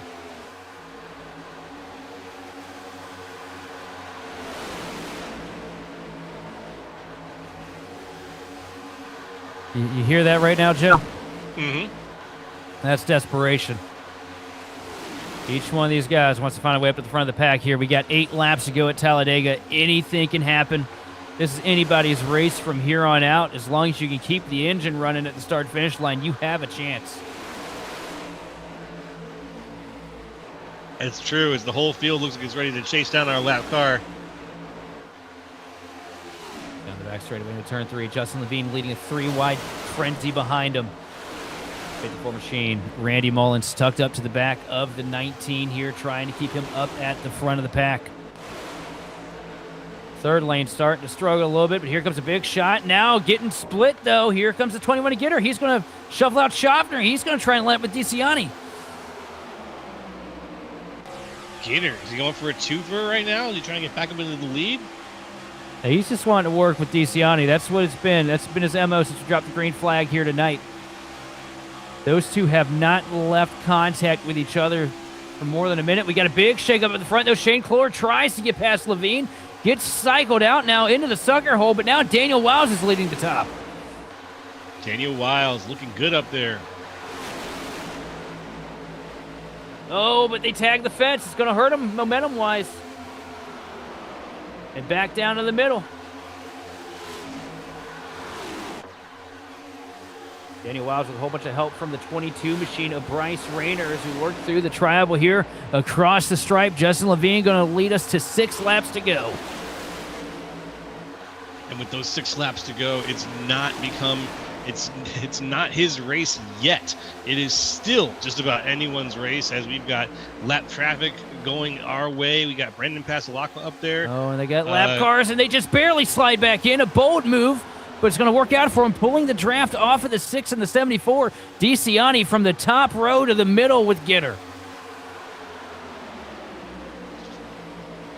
Those lap cars are spelling a unique strategy there for the outside line, but the outside line is largely ignoring them, letting them slide backwards. Out in the front, however, Levine looks like he's signaling for the middle lane, but I think he's just trying to use the bottom lane in the middle. What he's just trying to do right now is to keep air to the back of to the nose of Randy Mullins. He does not want that 54 to overheat behind him. If Mullins cannot get to the bumper to push Justin, he is pretty much out without skis here at this point. He needs to have Randy keep that thing cool. That's why he's cycling up to the middle there, letting air get to the nose of the 54 machine. He's right on board with Mullins here. And unfortunately, we cannot see the temperatures on the gauge for the second place car, but I can tell you right now through personal experience this week at Dega, locking bumpers, he's probably sitting at about I'd say a 200, nearly a 280 oil temp. Get too far past that, you'll see the factory smoke come out from under the hood. And once that comes out, you can't get it back in. No. Yeah. Don't want to see an exploding engine. Don't want to see that from an overheating here. We've seen it. We've seen it so many times at these super speedway tracks where guys just do not allow air to get into the front of the car, and they end up overheating. When you overheat like that, too, you run the risk of taking about 10, 15 other guys with you, as closely contested as this race is at this point. Outside line, trying to make something happen here again, though. Good surge and momentum here for the 5 machine of DeCiani. Here comes Gitter to the back bumper, now pulling the 17 of Wows along with him. Going to be neck and neck, a drag race down into turn 3. This is as close as they've been here for a couple laps. Levine still trying to lead the charge on the inside lane. Mullins tucked in, and a big wiggle. Mullins almost goes around off the nose of his teammate.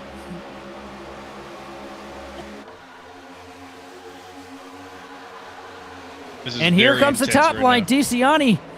That momentum break for the bottom, it's going to give the advantage to the top lane. Gitter now clear. They're going to dive back down to the bottom. DeCiani and Gitter take the lead. Oh, and that was almost calamity there. Oh, my goodness. So DeCiani much with the block. motion. Portis Motorsports controlling the front 2 lanes here at Talladega. 3 laps to go.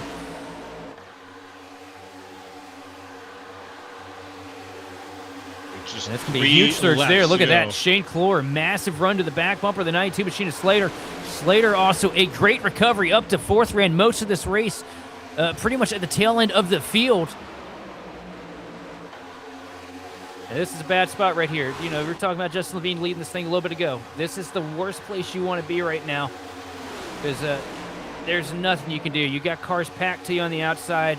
You need them to make a mistake in front of you. You need them to get off center. But 2 laps to go here at Talladega. 2 laps to go. We could be looking at a white flag situation right now. Get her up to the inside. He's going to leave it open for Levine to take it a little bit faster here. Levine with up in the wilds. Try and push.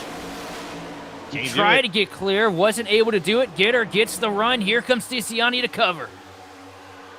Gitter with the run. He's looking really fresh right now, and he's out just a little bit ahead. That inside lane, the reason why that top lane is so strong right now, you see them packed 5 cars deep on the outside, bumper to bumper. That inside lane, Mullins not able to get to the back bumper. Levine right now, probably a temperature issue for the 54 OB Builders machine. But that's what the difference is right now. That combined with the momentum of the outside lane. Across the stripe, 1 lap to go here at Talladega. 1 to go. This is it, folks, here. Virtual Talladega Superspeedway. OB Builders Cup Series. The Stealth Racing 250, the 350, I believe it was. 320, thank you very much. DeCiani got a little far ahead there, but here comes Gitter right to the back bumper. They're going to try and make it a Fortis 1-2. Down through 3 and 4 here for the final time. Matt DeCiani, Patrick Gitter, they've been locked together since the green flag came out. Is there anything that Bryce Rayner can do, or is there anything that the inside line is going to be capable of? Great surge of momentum for the outside lane here through the trial, where they're going to come down. They're going to cover across through the BK Designs restart zone. Checkered flag is in the air, and no contest. Across the stripe, it is going to be Matt DeCiani here at Dega. Matt DeCiani takes it all. Patrick Gitter so close behind, almost with the 1-2 punch. But you know what? That's a Fortis Motorsports win here at Dega. That is a right Fortis Motorsports victory. That right there, that just comes down to having a good teammate, a good pusher behind you. Those two stay together. Multiple times that run, you saw Gitter or DeCiani drop back to pick up the other one. Yep. And that's what it all came down to. These two stayed together, and they were able to make the charge at the end. They played it perfect, made some great moves. And because of that, Matt DeCiani's going to come across the line here, and he's going to win at Dega.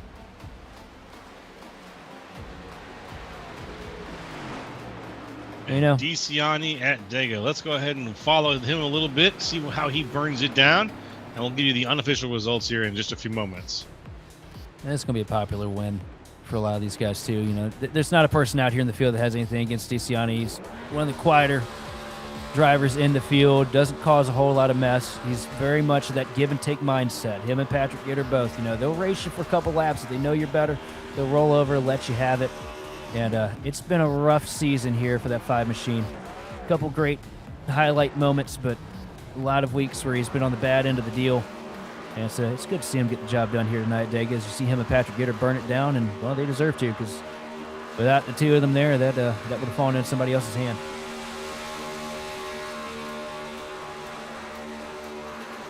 Oh, look at that. Burning those tires down, making some smoke.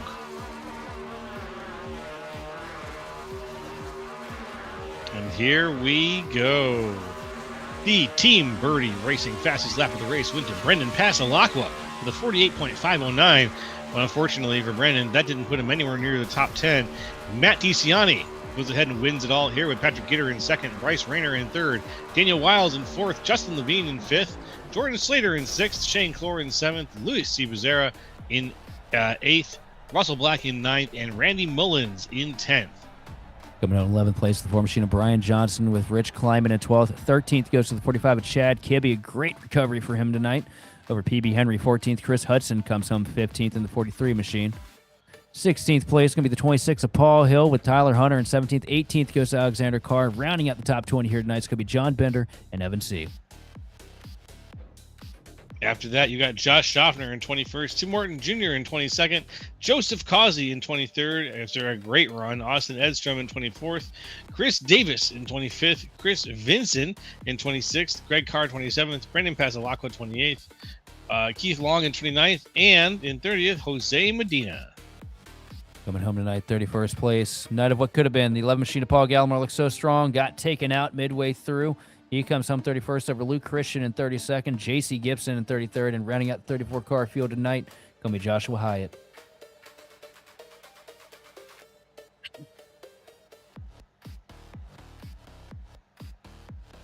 And that's going to bring us to the interview section of our race. As usual, we're going to get a chance to talk to some of the guys who went around and hopefully get their perspectives on things, see how things went for them, and talk to them about how their race went. First things first, we're going to talk to Bryce Rayner. Bryce, can you hear us? Yeah, I gotcha. All right. Hey, congratulations there. Third place finish in the 22 car, looking real good. How was Dega? Well, just give us a rundown of your experience. Dega wasn't Dega this race. No massive wrecks, no craziness happened until the last maybe 10 or so laps, but honestly felt really good. This car was hooked up to the limit, and me and all my teammates worked tremendous together, and honestly couldn't do it without them. And the move that we all kind of made together really helped us to jump to where we finished. So honestly, really good. The pit stops sequence was put to perfection, you can say. No speeding penalties, no nothing like that. Just got in the pits, got in line, and then just went out and took the lead. So it wasn't too bad at all. I honestly love this race. All right, my friend. And hey, if this is a race that you really love, I want to ask a tough question then. What was something that you didn't like about this race? What was something that maybe held you back, or something that you think you might be able to do a little bit better next time? Personally, probably maintain a little bit of better temps. But honestly, working with my teammates, I don't think we could have drew it up any better. If you ask Danny or Russell, or even Justin, who worked with us today, I don't think we could have drew it up any better than what we did. Nice. But yeah, if I had to say something, that we probably could work on, lining up a little bit better and pushing, trying to get together quicker. But it's Dega, so really it's hard to be able to do that. So I'm just glad to bring home a P3. Hey, and so you did, my friend. Anyone you want to thank or shout out here? Yeah, I just want to thank you guys up in the booth, Grid Vision, for putting us on for the entire season. Also, all the admins that put in the work for this absolutely amazing league that we run every Thursday nights. Such a fun league to be a part of, and super great to run well and finish without wrecking. Secondly, just want to thank all my teammates, Danny, Russell, and then obviously Millett. Zach Millett couldn't be here tonight, but Justin helped us as well throughout the night, so that was pretty awesome to have. Secondly, Team Conti's and Performance. We probably had one of the quickest plate track cars that we've had in a while, and all thanks to the builders over there at Team Conti for sure. Secondly, Martin PC, Digital Sim Sports, SimCore, SimMagic, EMR Event Park is on the car. Super proud to carry those guys on board. They're probably about 40 minutes away from me, so that's pretty cool. MTEL, you name it, everybody who helped, and honestly, great finish. Podium, P3, 4, and 9, which is awesome. Yeah. All right. Well, great work, Bryce, and hopefully we get a chance to talk to you up here in the booth again real soon. Yeah, thanks, fellas. Y'all have a good one. Yeah, take care. That was Bryce Rayner, everybody, third place finisher here at virtual Talladega Superspeedway. And Sheldon, if you're ready, I am going to pass the microphone over to you, and you're going to talk to second place Patrick Gitter. And Patrick Gitter bringing home P2 here tonight. And first thing I want to ask you, man, what's it like having a teammate that you can work with and trust to the ends of the world here at these plate tracks? Because there wasn't a single lap that I watched that race where you and DeCiani weren't hooked up in some kind of way. Yeah, it means a lot. I mean, it's you have to have teammates here to be successful.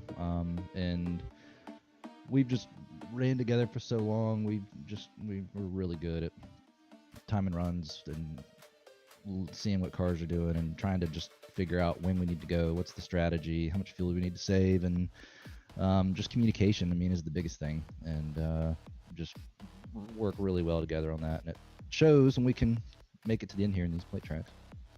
There was a certain move that you guys pulled off down the back straightaway with, I'd say, maybe 8-9 laps to go. You guys were completely locked, bumper to bumper, up on the third lane. The middle lane started to stall out a little bit. And you and DeCiani came down from the top lane. And were y'all still bumper locked? Because I swear, I thought one of you was going to go around there. It was crazy. I think, are you talking about when we had it was lap cars or something? Yep, at the top? you guys, Yeah, you had yeah. you caught up to past Lockwood there. Yeah, Matt called it. They're like, we got some slow cars. I'm going to call when we can go. I was like halfway looking in my mirror to see when I was going to be clear, trying to time the run and trying to watch Matt. And it just happened where the timing was perfect. Matt called it out at the right time. I was able to judge the run where I knew I would be clear just in time. And it doesn't work out often like that, but it did tonight. That was a huge run for us to be able to even have a shot to get us up there. Well, you absolutely dominated last week. I'm pretty sure you probably have to pay the property tax to Kansas because you own the place now at this point after what you showed us when we went there last week. Come out here tonight, second place finish. Looks like things are going great in the Fortis camp. How you guys feeling about your chances next week at Texas? Yeah, I like Texas, and we've always been good there. We're always really strong at the 1.5 miles, and just looking forward to it. I mean, as we get longer into the season too, we start to see some hotter track temps, which I love. So I'm looking forward to that here as we get into the the mid part of the hotter stint of the season. Well, Patrick, great finish here tonight. Great finish last week. Who do you want to thank and shout out for the continued success here? Yeah, man. Grid Vision, you guys in the booth for calling the race. Randy Mullins, Brandon, all those guys for running the league. This is an awesome league. I look forward to this every Thursday. It's a lot of fun and respectful, and people are in here for the right reasons. Really good sportsmanship. Shout out to Matt, great teammate. I mean, couldn't ask for anybody better to work with on plate tracks. I mean, obviously we're together week to week, but special to have guys that work so well together at the plate tracks. I think that's about it. So again, turn it to you guys, and appreciate you calling the race. Well, I'm sure Benefield's proud of both of his sons here for finishing 1-2. He's been in the chat off and on here tonight. He's probably passed out. It's old man hours for him right now, so he probably go lay down or something. That lumbago getting to him, I suppose. But we're going to hand it back on over to Joe. Thanks for coming up and talking with us, Pat. And we're going to get our race winner, Matt DiCiani, up here. All right. Thanks, guys. All right. Thank you, Sheldon. And in a moment here, we'll cycle through and get Matt DiCiani up here, and we'll get his opinion on how things went over here at Talladega Superspeedway. Matt, can you hear us okay? Yeah, I got you.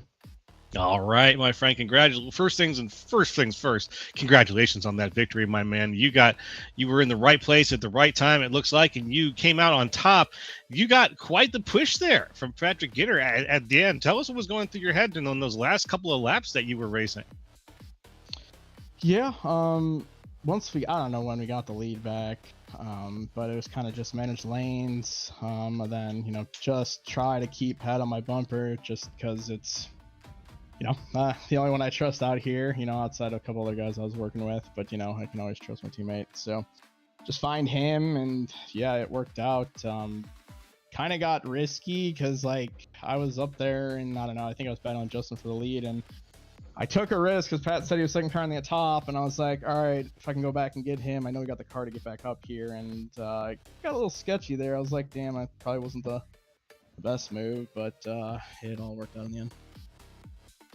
Yes, it did. Yes, it did. And how was the rest of the race for you? Was a kind of a mixed bag. It was a green flag race for folks, but your name was coming up a lot, getting in the mix of all those cars there. What was your strategy going into this race tonight?